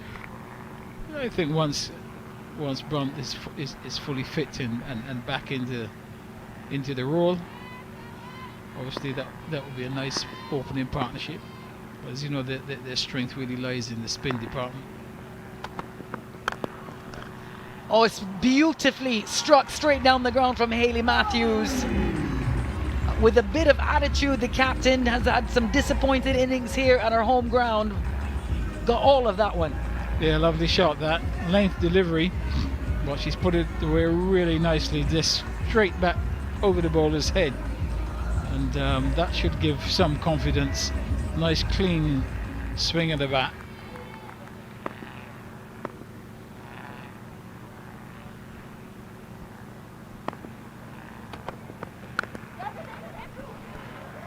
She does this so well, Hayley Matthews. Finds the gaps, works the ball. It's a big chase, and it will be running for 3. Impressive athleticism being displayed here by these two in the middle. Yeah, very nicely played and well run. The return was a good one to the bowler's end, but Matthews had run the first 2 very quickly and picked up the third. So very aggressive running, and that's what they'll need to do. Interspersed with the boundary, they need to run aggressively. Well, the last 2 losses here, Roland, haven't been big losses. It's only been a few runs. So this running between the wickets could be all the difference. Yes, that ball just wide outside the off stump. Yeah, the last game in particular, I thought, they challenged really well, and the loss wasn't a huge loss. Could have gone either way, but I guess sometimes when you're on a losing streak, you just don't have that self-belief, that little bit of self-belief to take you over the line. 16 and 17 run losses. Hayley Matthews having to take cover there from that shot from Charmaine Campbell. Can't seem to quite get going. you may have heard Hayley Matthews, like, you're going to take me out, man. Yeah, but it's a nicely timed shot that. Got to the mid-on fielder very quickly. Just 1 run off 6 balls here for Charmaine Campbell. Pressure building.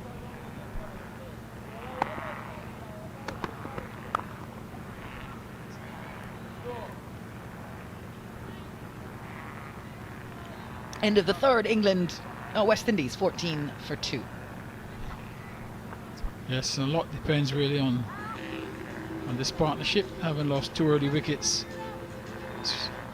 within the power play, it's very important that these 2 West Indian batters ensure that there's no further loss before the end of the first power play.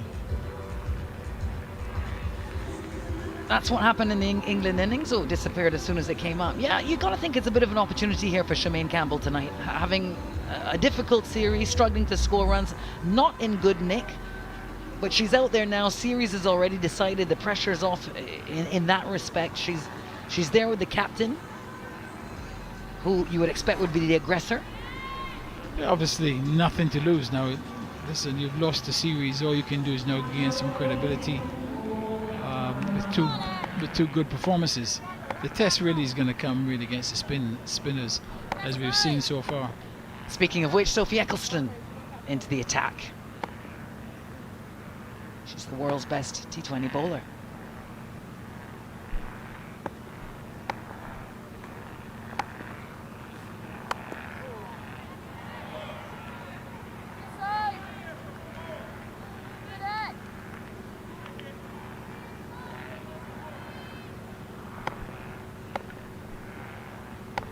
A little expensive last time out,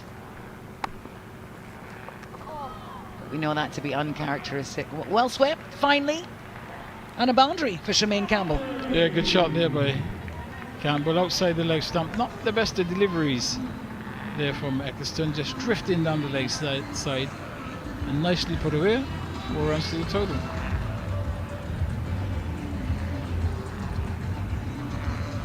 Yeah.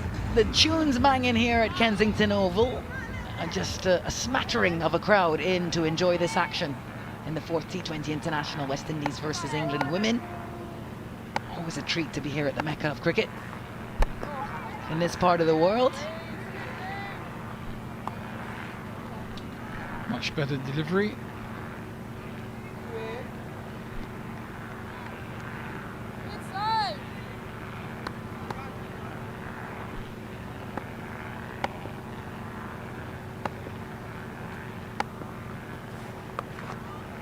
Oh, same thing. Even finer this time behind square. Well done to Shemaine Campbell. Repeat shot again outside the leg stump. I don't think Eccleston would be very pleased with those two deliveries because they really didn't threaten the stumps at all. Nicely put away there by Campbell, and this time a little bit finer, but very good contact.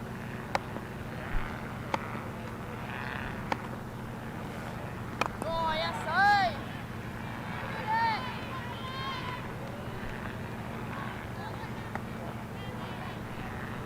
Yeah. Conceded 28 runs in last night's game, 2 for 28, which is a lot for Sophie Eccleston. Yeah, she didn't bowl particularly well last night. She hasn't started well here either. Similarly, yesterday she bowled a couple of balls outside the leg stump. A dot to finish off the over. And the West Indies 23 for 2. Yes, and as we said, a lot depends really on these two. Just a little replay of those sweep shots outside the leg stump, not threatening the stumps. So the batter's really having all the time in the world to just hook that one down to fine leg. Did it 2 occasions. And, as we said, the music heating up. Yeah, very loud in my headphones. I wonder if you're hearing it as loudly as I am, Roland. Feels like we are at a fete. Most certainly can.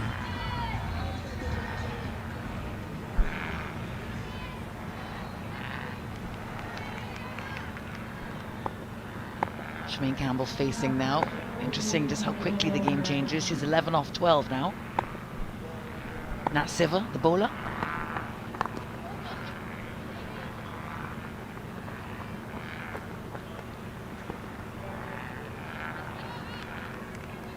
Just the one over of spin so far. Does that surprise you?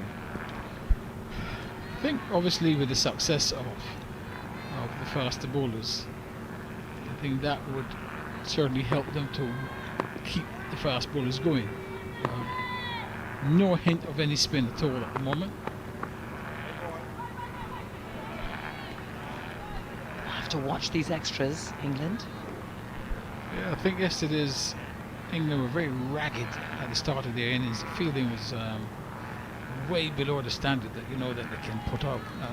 Bowling also was quite wayward, so if they actually performed at that today, really West Indies should capitalise on that. Well, it looked a bit short, and Hayley Matthews will not miss out on that. Put away, backward of square. Yeah, good shot there by Matthews, short of a length, and authentic pull shot. And Shiver's under a bit of pressure here right now, right at the start of this over. And Matthews is going to take charge of anything that is loose. That was a loose one, got the treatment. Yeah, Heather Knight just had a little word. If Nat Siva is wayward, we know it won't be for long. World class all-rounder.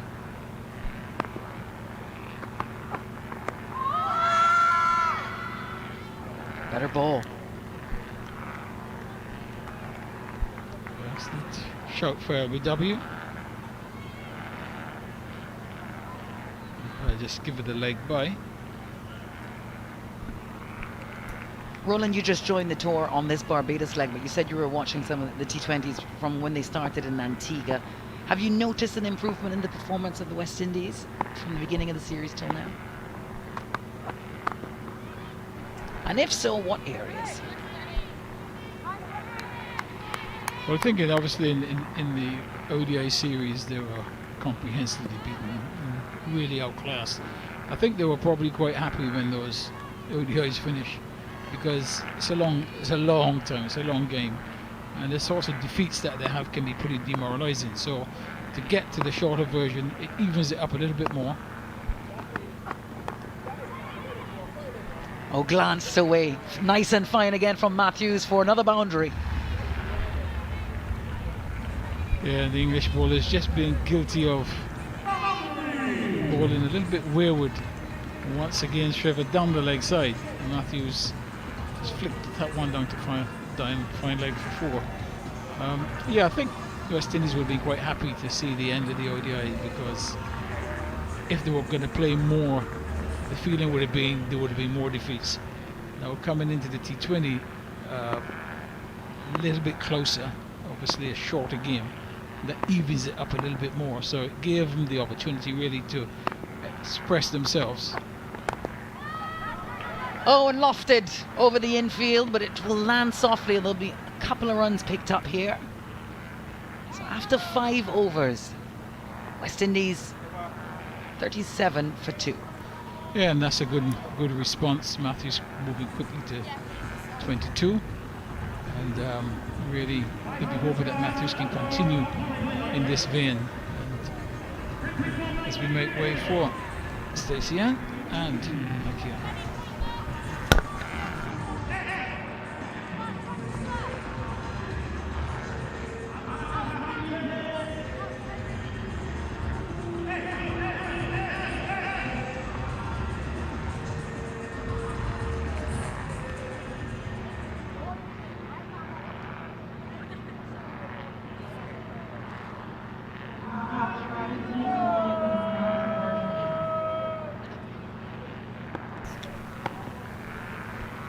Two early wickets for England in this first 5 overs. And it's going to be the golden arm of Charlie Dean. 7 wickets in the 2 matches she's played in this series. Stacey Ann King is alongside me. Stacey, they have had no answers for Charlie Dean. You're correct, Nickel. But a different approach from the West Indian batters. And this one runs away to 4 and from Shemaine Campbell. This has been the best we've seen from Shemaine Campbell across both the One International and T20 International series. Definitely looks positive. 3rd boundary being struck by her, so clearly on a different rhythm tonight. And they've all been scored on that onside. An area that she's very strong on. And Shemaine Campbell as wide. The ball is signalled from umpire Jacqueline Williams.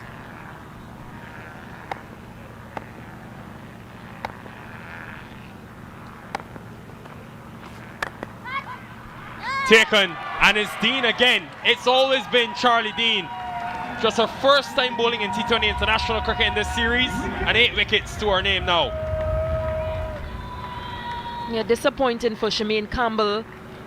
And just as I was about to say that both these batters, they've been playing on merit based on the deliveries that have been delivered to them. And Shemaine Campbell, well, she picks out that short mid-wicket fielder. And she has to go for 17 of 17. West Indies, well, they lost their 3rd. Yeah, good advancement, but even brilliant catch from Maya Bouchier. Yeah, just look at that dive into her right.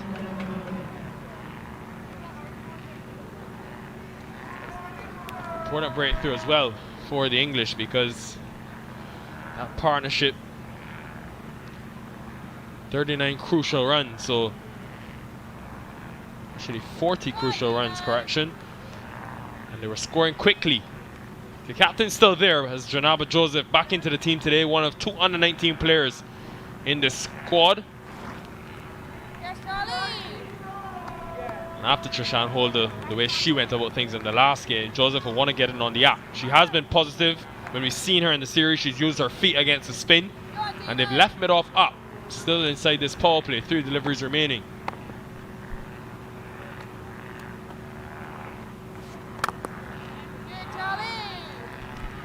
I think that's the positive to take away from these 2 under-19 players, and the way they've gone about things. They've used their feet, high elbows, head over the ball. They've done really well.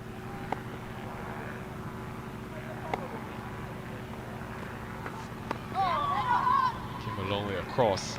I think even for Holder, who is still to bat for this West Indies team, the running between the wickets, because there were times when I thought surely this is going to be a run out, and she found a way to get to the other end. It's just a bit of more urgency being brought to the middle for the West Indies, needed.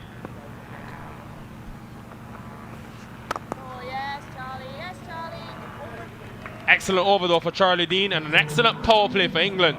42 for 3, the West Indies.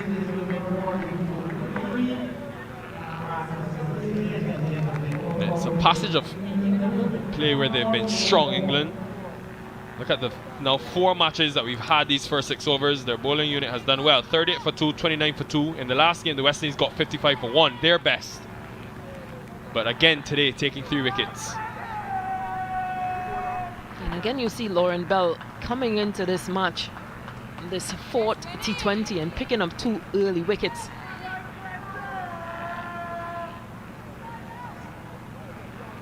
I definitely think that she's going to share the new ball with, or she's a good contender to share the new ball with Catherine Brunt before that T20 World Cup. Sarah Glenn.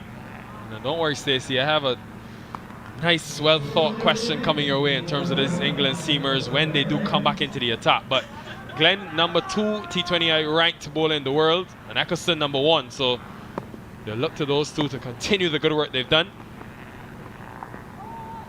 Not usual though in an England series that we're not speaking about those 2 mainly in terms of wicket taking. It's been all Charlie Dean and also Lauren Bell with her seam up front.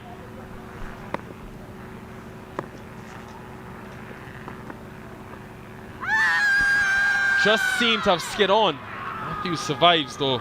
Hit on the back leg. Height though may have been the problem. I think that's the delivery you've got to look out for from Sarah Glenn. Those deliveries that stay really low and skids on, which comes through a bit faster.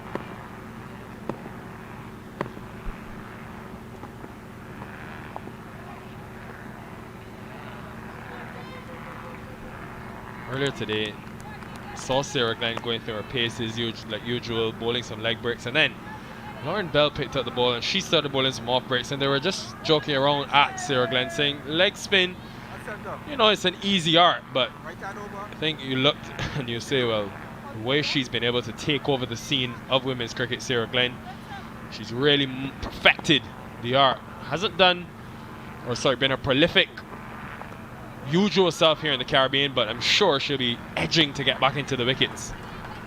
I think that'll be a sight for sore eyes to see Lauren Bell bowling off breaks or leg breaks, whichever one it is. Didn't carry to Boucher at that shimmy wicket position. Ends Glenn's first over. Just concedes the 2 runs, 44 for 3.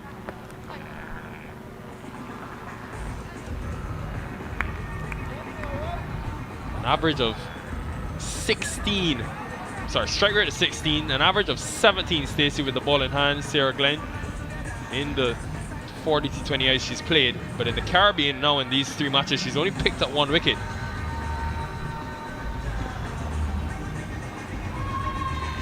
This also shows the quality of just having a leg break bowler within your setup, just the difficulties that she could possess to batters.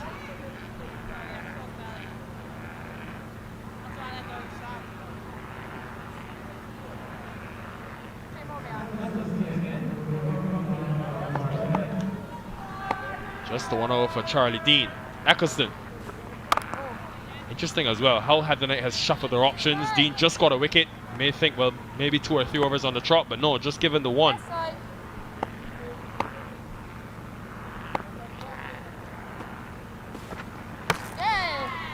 And another one going down for the West Indies. Joseph, a couple of times in the series she's been dismissed using her feet. Twice stumped, and now this time the stumps rattled, and Sophie Eccleston showing her promise. Yeah, disappointed for the 18-year-old Janaba Joseph, but I think it might have been a better option to come down and just cover that off-stump line. I missed that ball all entirely, trying to play into the leg side, into the on side. Yes, we have a look at that. And being bowled by Sophie Eccleston. He advanced and went more to the leg side rather than cover that off stump. As we see young Trishan Holder made her debut in that third T20, making her way out. West Indies, well, they need another 88 from 76 balls. She'll remember that 40-run partnership she put on with Rashada Williams, and it just came from 37 deliveries. Now she's got her Barbados captain. The two played together at the Commonwealth Games at the other end. Just needs some help, Hayley Matthews, because if she's there, she will score. And because of the good work they've done, they only need 88 from 76. So whereas they've had to score at 8, 9, and even 10 runs per over, now things much more within reach. They have to survive the West Indies and still look to score. Will be a challenge for the 19-year-old. Oh, yes, side. Good side. A big stride forward. Trishan Holder plays a defensive stroke.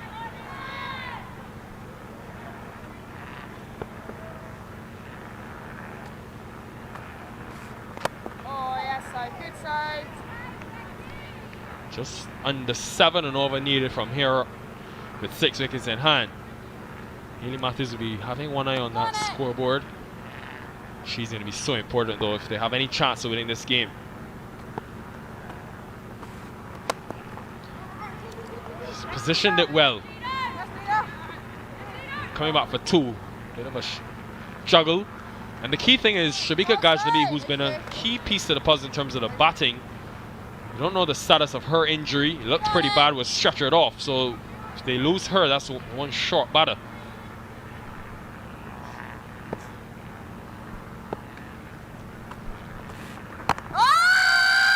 Seemed to be the arm ball, but hit her very high. Holder survives Eccleston. End of 8 overs, 46 for 4. He agreed fully with Shabika Ghaznavi. She played a really good innings in that third T20. Here on Afi Fletcher, so it'll be a big loss, especially in the circumstance of this match, to not have the availability of her batting.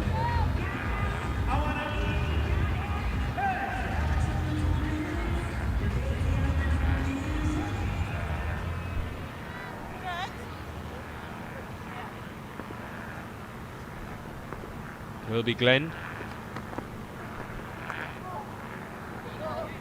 Hit that well, Hayley Matthews, but straight to point. I wonder now how this changes her approach, having seen 4 wickets go down, especially 2 in quick time at the other end.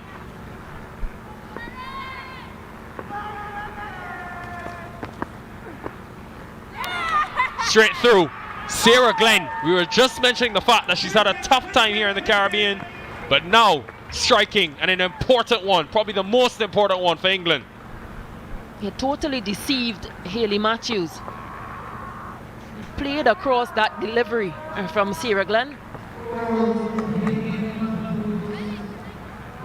West Indies, well, they lose their 5th for 46 in the 9th over.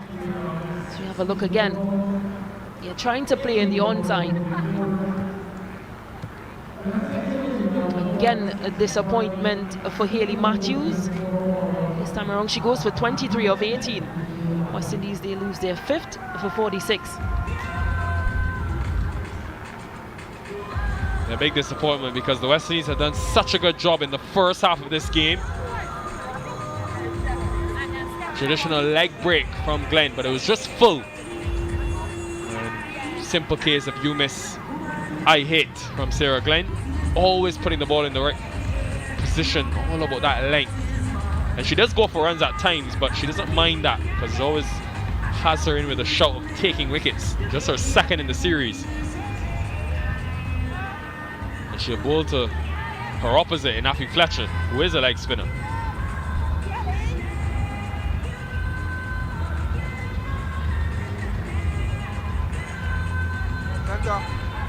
You just wonder if that pressure was on Hayley Matthews because she hasn't been on strike for the last 3 balls.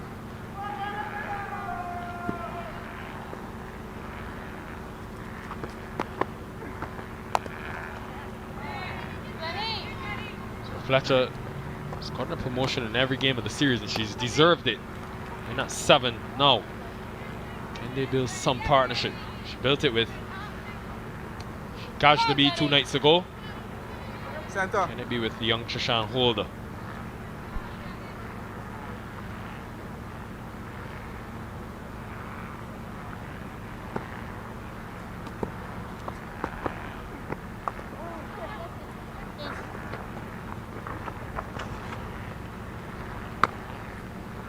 Just managed 6 runs in those 3 T20I she played, Trishan Holder, earlier this year. But against India, Australia and Pakistan. So she's faced this type of competition before.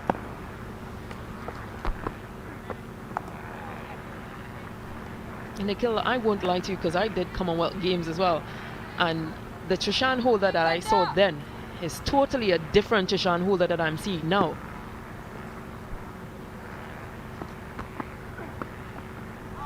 And when I say that to mean that just her technique, just knowing that she's playing as fearless as she is, really good to see from a West Indian perspective.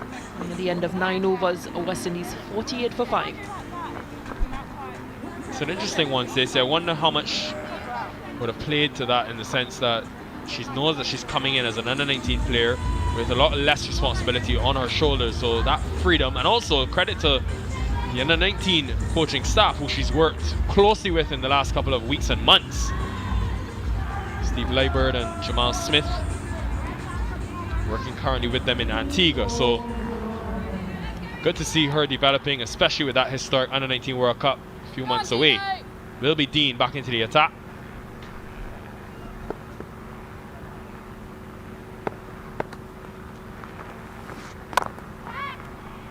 Almost was a second, just agonizingly close over the reach of that point field. I think it was the captain.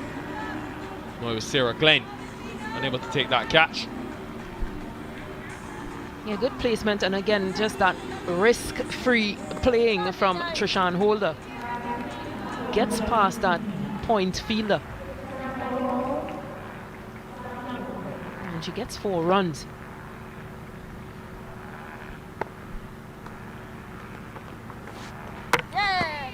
This time though, Dean has the last laugh. Charlie Dean, not sure what she's had here in the Caribbean, but it's led to wickets. 9 in the series now, in just 3 matches. Yeah, Trishan Holder being dismissed and disappointed, obviously. Just misjudging that delivery from Charlie Dean. Just how good has Charlie Dean been in the Caribbean? Playing across the line and gets her leg stump pegged back. West Indies, well, they lose their 6th for 52. Just accuracy, very straight at the stumps. Charlie Dean, already 2 here in just 8 deliveries. And last night, Stacey, me and Roland Butcher, we were wondering in terms of seen a couple deliveries go away past the outside edge of the right-hander, but I had a chat with John Lewis, and she's definitely an off-break bowler, but she gets the ball to drift, especially early on in the innings, which can deceive a few of the right-handers. Has the ability to undercut the ball as well. She's going to be certainly one after a series like this, getting into that T20 World Cup, certainly one demanding a position. Yeah, I agree fully. One of those young players getting an opportunity, getting a central contract for England, and just really taking the opportunity to put her hands up and state her claim. And Charlie Dean, she's been excellent throughout both the ODIs and this T20 series.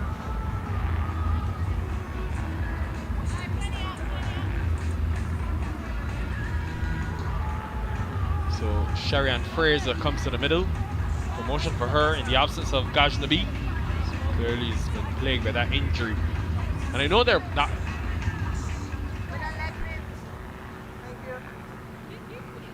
I know that T20 World Cup is in South Africa, Stacey, but conditions will play a part. But having a spin attack of Eccleston, Glenn, and then someone like a Charlie Dean seems menacing. You know, good trio to have going into that World Cup if they do end up going with her.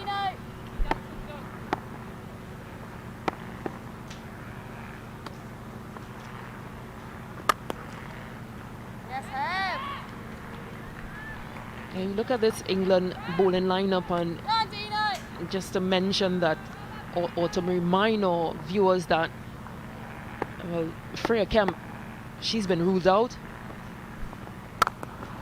with a stress fracture. So just the amount of talent, and an easy one, while she had a quad strain, which is why she hasn't been featured in these 20s, just picked for these T20s only.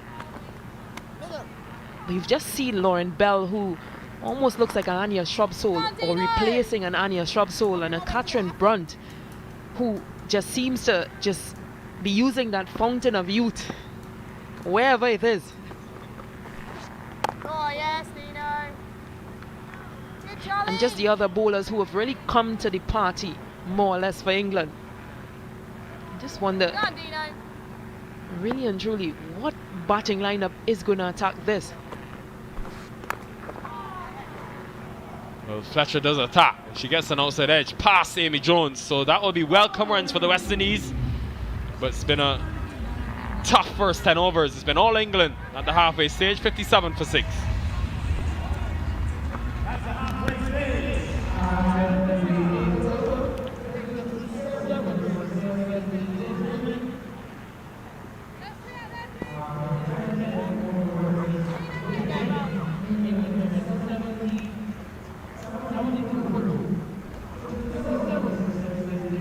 A torrid period of play for the West Indies. Slumped to 57 for 6 after 10 here. Good evening again, Roland Butcher. Yes, Alex, not the reply that we really expected. Having done so well with the ball and in the field, thought West Indies looked on course to record a victory here in Barbados. They still do, but it's to be difficult. Oh, yes, Lenny. And obviously, once again, the spin, even though those early wickets went down to the paces, the spin, a real problem once again. Sarah Glenn back into the attack. Oh, yes, Lenny. She's caused some damage here this evening. Oh, Lenny. Haley Matthews.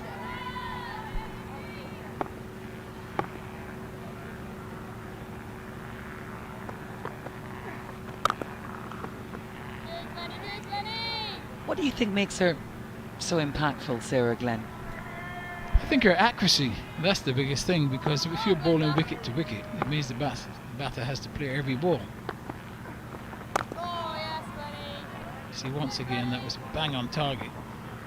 Got the inner half of the bat, but missed that, and you that bowler LBW. That's her main asset, the accuracy of her bowling. Yeah, Cherry Fraser squeezed it out there. Come on, Lenny. Gonna have to do something here, Fletcher and Fraser. Afi Fletcher's been impressive with the bat in this series. She's played in a carefree manner, which has helped. Yeah, got it past the fielder there. We'll bring her first boundary of the evening. So a welcome boundary. Just slightly short and just helping it round on the onside. There's a short fine leg, but couldn't get around. Yeah, ahead of yesterday's T20 match, in fact, Roland Afi Fletcher had the best strike rate in the West Indies women for the series so far. But I mean, I don't know if that tells us more about Afi or the performances of the team in its entirety at that time. Well, I would say it's probably a bit of both.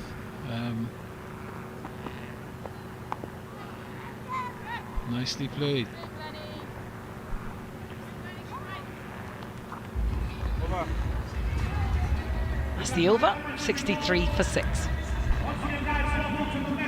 Really, West Indies need this pair to go deep. We're into the second half of the game. Still quite a way to go. Still right and quiet. 7.67. It's only 5.73 at the moment, so don't have the luxury of wickets in hand. That's the big problem. 6 down, that's usually the best 6. The question is, Yes, Capo. will the injured player also take part? So Come on, Brenty. could in effect be 7 down. And That's why they make it so important. Yeah, that remains to be seen. 69 runs needed, 54 balls to get them. Catherine Brunt. Oh, big appeal. Oh, might just have been sliding down, Roland. Yeah, we'll have to take another look at that one. Full length delivery, but playing right across the line. Referee Fletcher trying to just heave it onto the onside. And, let's see this one here. He'll probably just slide in on the leg side. So good call by the umpire. Oh yes, Grunty. Go, Catho.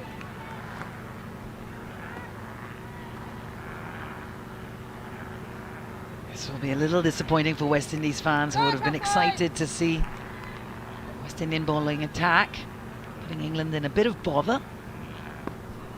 Yeah, I think the job they did really between 10 and 15 overs was exceptional and really put themselves right in the game. Oh, it's a lovely shot. Should just get the one. But yes, that bowling effort really after the 10th over, when England was 72 for the loss, 73 for the loss of 2. And then they lost 3 wickets without the addition of a run. At that point, West Indies really looked in good order, and then it took that last wicket partnership to get them up to that total. Since then, it's been tough going with the bat.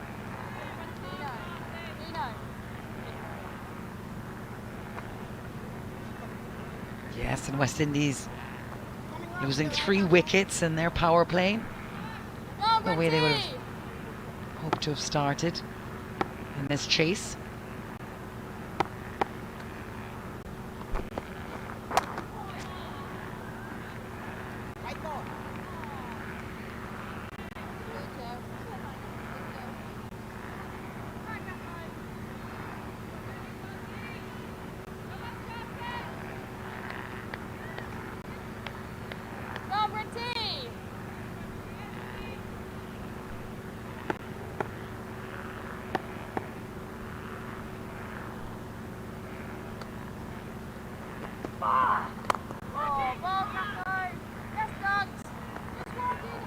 Amy Jones is up for it, being quite vocal down there. Catherine Brunt giving her all as well.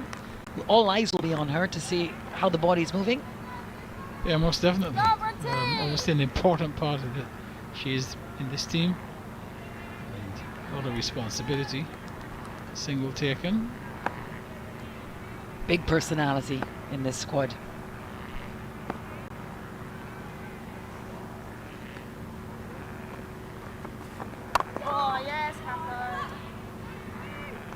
Dot balls just building pressure here, and West Indies got to be careful not to dig themselves a further hole. Still quite a bit of spin to come, so really that's likely to be the Achilles heel.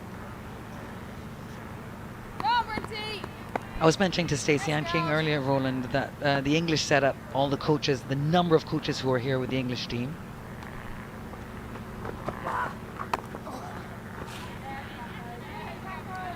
That's the over from Brunt. West Indies 66 for 6 after 12.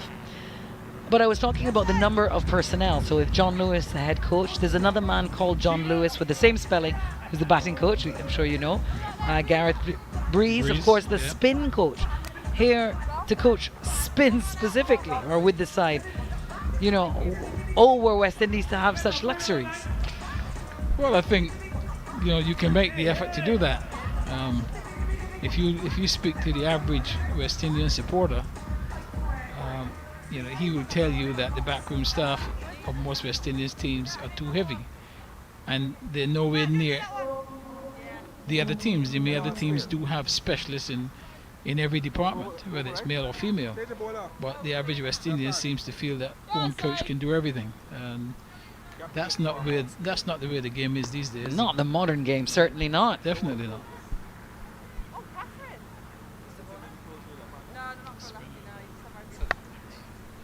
Sophie Eccleston.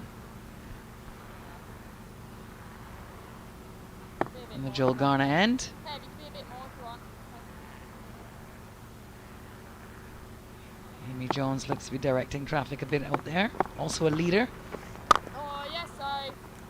Good beast. Yeah, the reason why it can't be one coach is that Oh, save. international sides only really come together when they're preparing for a tournament. So to have just one coach, just have one coach. How can you coach batting, bowling, fielding, be the psychologist, be a physio? Impossible. No. No can do.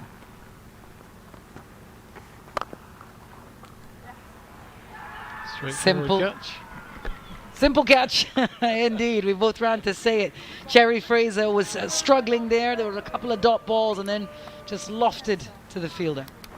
And another wicket goes down. But just to complete the discussion, Alex, you know, these days, because say if it was a club team and you were with the players all the time, you know, you probably don't need so many because you can work on different things on different days. Well, with an international team, you're preparing for a tournament. You can't spend all your time working with the fast bowlers, or with the spinners, or with the fielders, or with the batters. So you need specialists in those areas, and that is their job. You need a psychologist, you need a physio, you need a strength and conditioning coach. Yeah, well, just the 6 names mentioned to me here on that bench right here, and when one gentleman's at home, he's not so well today. We've got John Lewis, the head coach, John Lewis, the batting coach, Gareth Breeze, the spin coach, Michael Bates, the fielding, wicket-keeping coach, Ian Durant, the S&C trainer, Matt Mason, fast bowling coach. Meanwhile, on the West Indies side, we've got Corey Collymore, who's the bowling coach, Courtney Walsh, head coach, and Robert Samuels, batting coach. Where's the mental skills coach? Where's psychologist? I am not sure. We have to ask Stacey Ann King about that. When Stacey comes on, she can. I will tell you though, just got the edge there, should pick up a couple here, that my Barbadian cousin Peter Clark, born and raised in Barbados, went to study in Australia, is the psychologist for the Australian men's cricket team and did the women, and is living his best life in that part of the world. And I think, how do we let him go? Well, I saw him certainly with the team last year and do it very well. They really rate him. And of course, his employment, the value that they show him, shows us the value they place on the mental health of their players and the mental part of the cricket game. Because it's big. You're to tell me, Roland. Listen, it's not as if we don't have the talent, Alex, because even here in Barbados,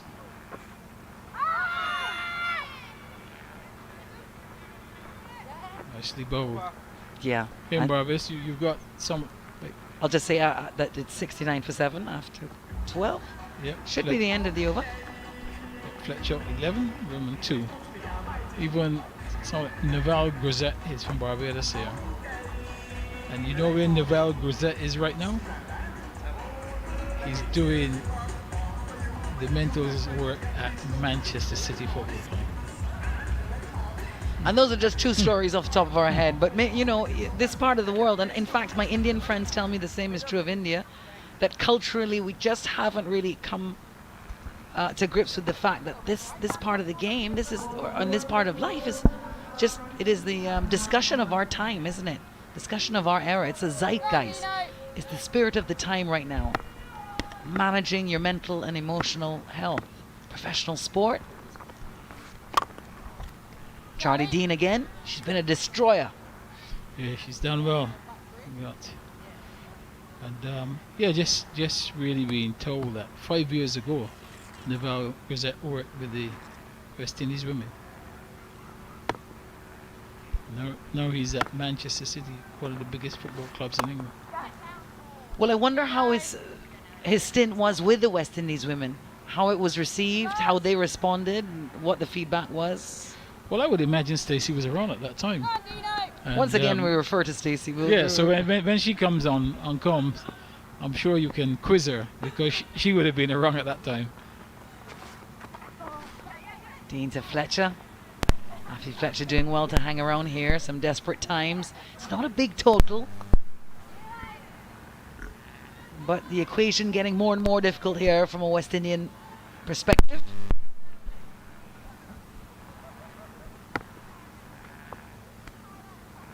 Spanner in the works.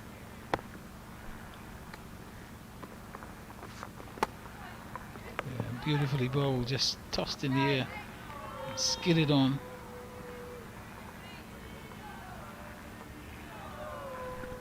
Yeah, I think people underestimate and think, you know, you only need that sort of professional in your squad if you've been struggling, if something terrible has happened, and you know. But in fact, you know, your mental approach, the ability to control the mind, must be a big part of all professional sport. Well, you need it to prevent things happening, not after it's happened. Not react. Direct hit there. You know, it should be part. It should be like a batting coach or like a fielding coach. It should be continuous because you are building up your mental strength for this international game. It's not an easy game to play. Oh no, cannot imagine it is. Go on, Dino.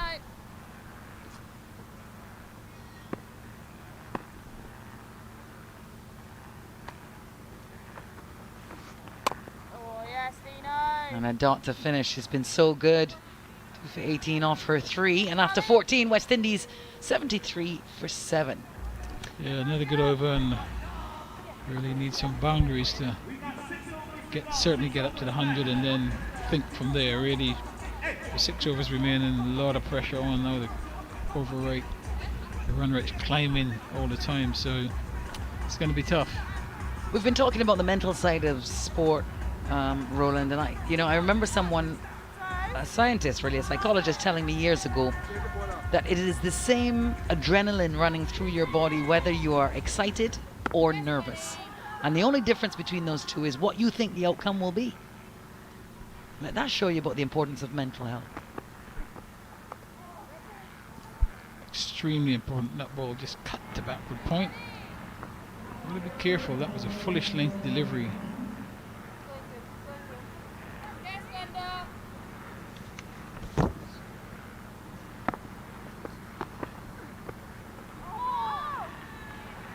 That must have been very close. Sarah Glenn again. Nicole mentioning she hasn't been picking up the number of wickets we expected, but still so impactful, and number 2 in the world. Number 2 bowler in the world in this format, behind her country mate, Sophie Eccleston. Yes, please. Well fielded.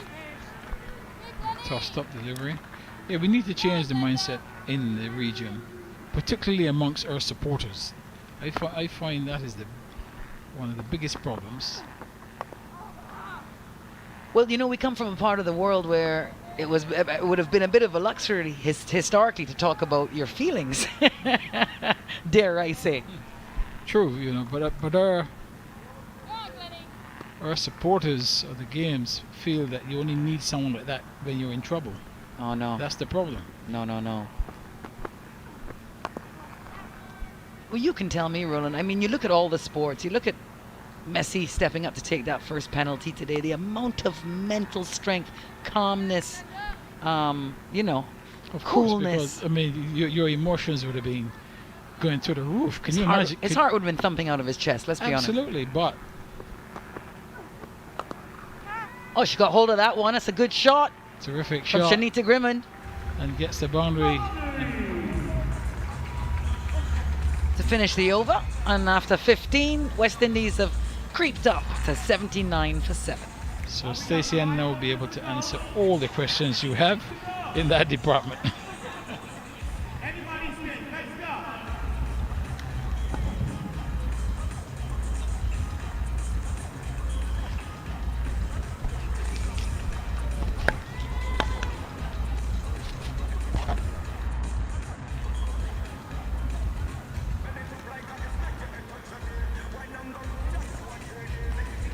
At this stage, England were 89 for 7. West Indies 79 for 7. Stacey Ann King. It's all gone a bit, as the English would say, a bit Pete Tong, meaning wrong. Yeah, West Indies, they've really fall short within this middle period. Yeah, that boundary from Shanita Grimond of the previous over. As Lauren Bell changes in.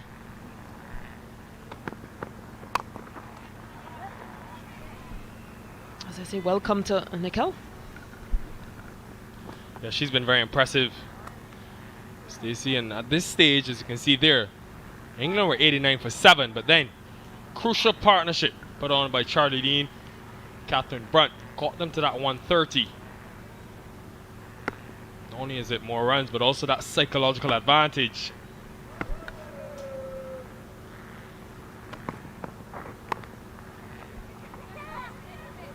This partnership developing nicely for the West Indies, but the balls are getting away from them. Still 51 runs to win. Yeah, good single taken there, but I just think a lot more of those singles need to be taken. In partnership 15 off 17.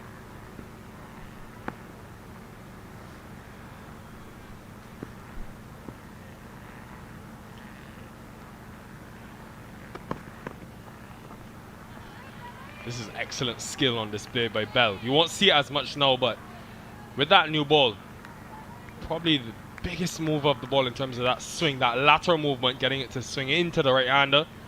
And now, back end of the innings, going to that pace-off option. So, very impressive from the 21-year-old.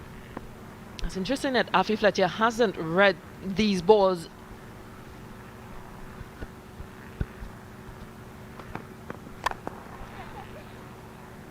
You're just thinking it might be a better option to bat out of her crease.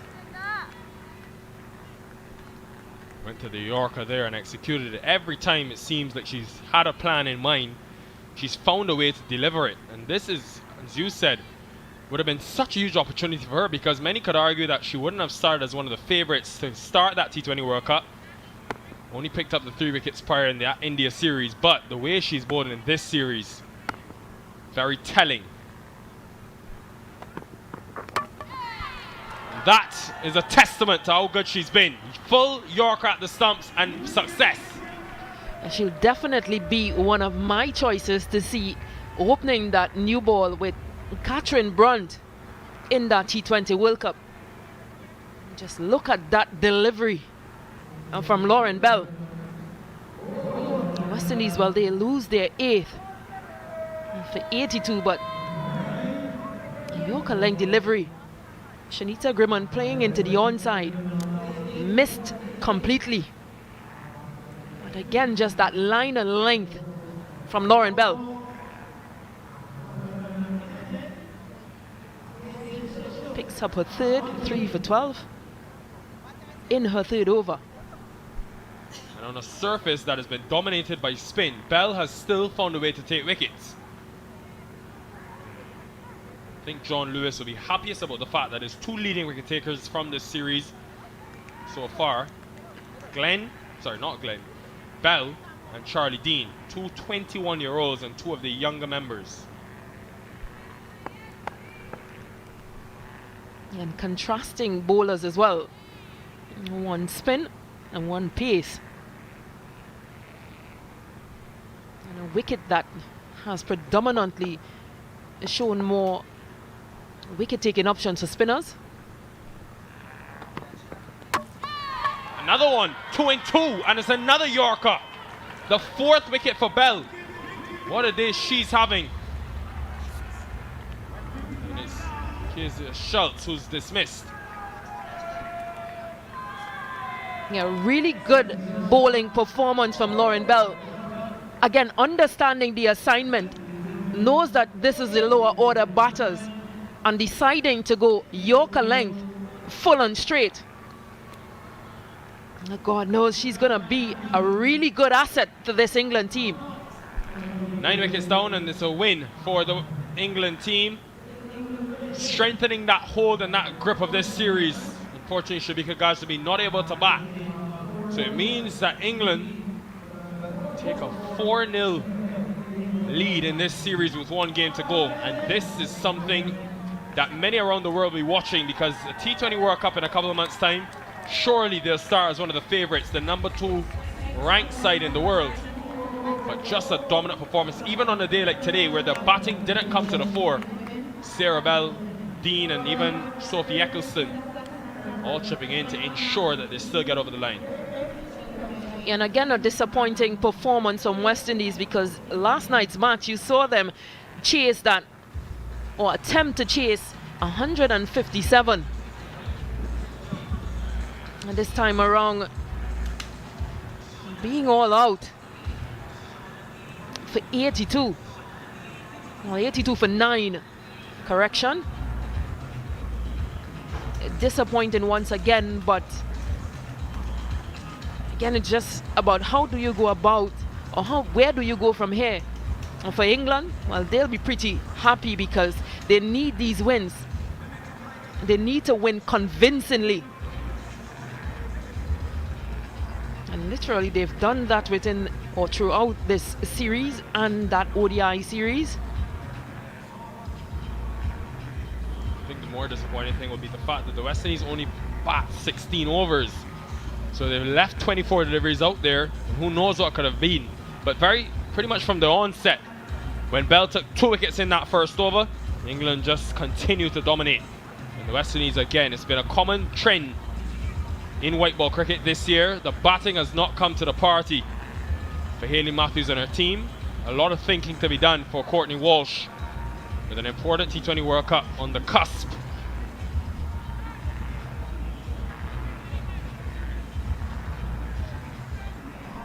Again, an opportunity to see those young players. Cherry-Ann Fraser really stood out with her bowling. Other than Hayley Matthews, no one else really stood up with the bat.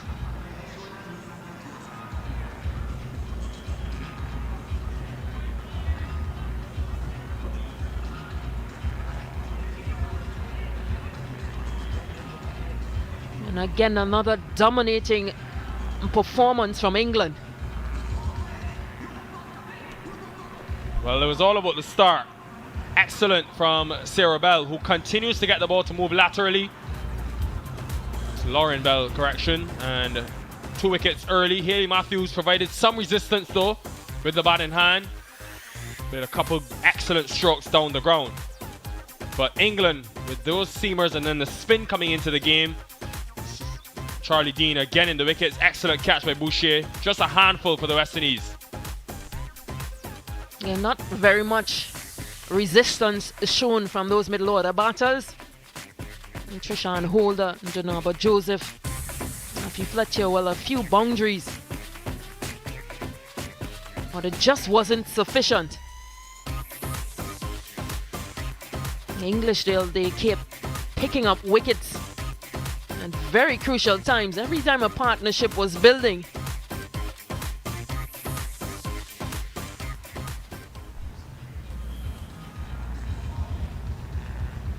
So a disappointing scorecard for the West Indies. Just the one real contribution from Hayley Matthews. Campbell got 17, and then 14, an unbeaten 14 for Fletcher. But just 82 runs posted, and probably the most disappointing showing for the West Indies with the bat in hand in this series. And England continue to strengthen their lead. Just look at those figures from Lauren Bell, opening the bowling. 4 for 12 off 3 overs with 11 dot balls. Really stand out. Sophie Eccleston 3 for 13 off her 3.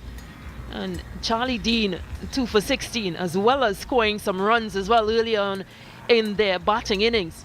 And Sarah Glenn picked up 1 for 16. So a good all-round performance from England.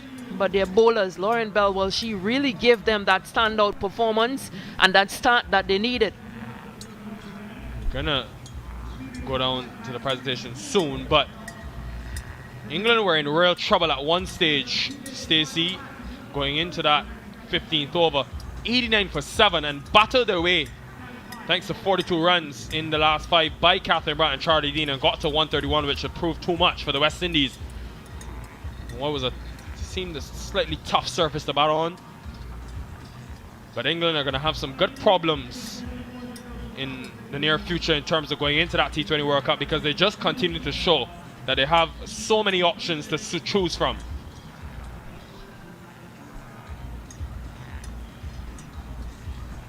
Shanita Grimond and Cherry Ann Fraser picking up 3 wickets apiece.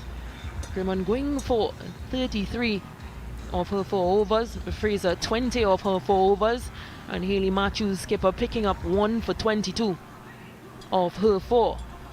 How about that from Fraser? 3 wickets in 1 single over. And you thought the West Indies were right where they wanted to be, but again, not able to finish the job. And then the batting was continuing in the series, now losing 4 and 7 of their last 9 T20Is, Stacey, so clearly heading in the wrong direction.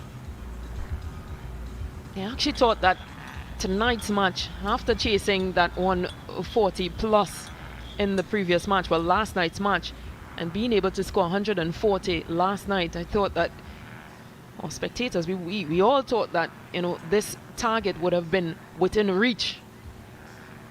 But again, just that application just not being there from the West Indian batters. For Heather Knight, though, she'll be proud of that bunch, because they've come to the West Indies, which hasn't been an easy place to play cricket, but still have found a way to churn up performances, and even at times have played a second string or even third string side, trying to get their reserves and others in and with opportunities. So definitely think John Lewis as head coach in a new series, new position for him, he'll be very happy about the way that they've gone about things. Let's now hear from the captains and the player of the match, who's with Alex Jordan. Well, England already have an unassailable lead, but they have stretched it 4-0 tonight. Another win for England here at Kensington Oval. I'd like to invite Hayley Matthews, West Indies captain. Hayley, how pleased were you with your attack, how they came out tonight, especially after the fact that you'd already lost the series? Yeah, I think our bowling department did a really good job today. The way that we bowled early on was really good to see, and yeah, I think just all around the girls did a pretty good job of keeping England to that 130 total. What about Cherry Fraser picking up 3 in an over? Yeah, 100%. Look, she's been a bright spark for us over the last couple of months, and yeah, it was definitely a turning point to the game, and I think those are crucial moments that played throughout the game, so it was really good to see her have that performance today, and like I said, she's been a bright spark for us, so hopefully more performances for her like that in the future. Well, Hayley, not only West Indian fans, but all cricket fans love to see you bat. When you just get starts and don't kick on, how disappointed are you, and how do you manage that disappointment? Yeah, I think cricket is a sport of a lot of highs and lows, and as a player, just try to stay as level as possible. Obviously not getting the runs I want at the moment, but look, myself and the team are fighting really hard to continuously improve, and yeah, that's all I can hope for, and try to stay level with it. Thank you very much for having a chat with us. I would like to call over now our player of the match. It is Charlie Dean. Charlie, another T20 International and another Player of the Match award for you. How does it feel?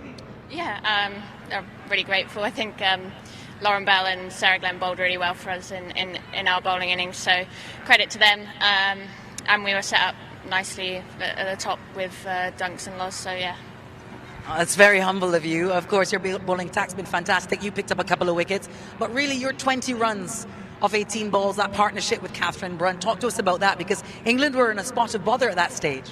Yeah, I think batting with Catherine, she brings a wealth of experience, and we worked together really well there, and it was nice to put on, I think, a record-breaking 8th wicket partnership. So yeah, happy about that. Glad to contribute.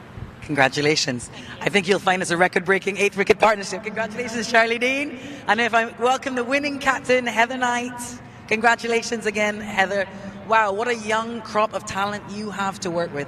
Yeah, really pleasing. I think that partnership between Catherine and Charlie, one of the old birds and one of the young birds in the team, was ultimately what won us the game. I think we obviously lost a few wickets in the middle and struggled to get going again, and those two just kept it quite simple, kept their intent, and got us in with a chance. And then Lauren Bell, nice to have her back in the side. She was outstanding today.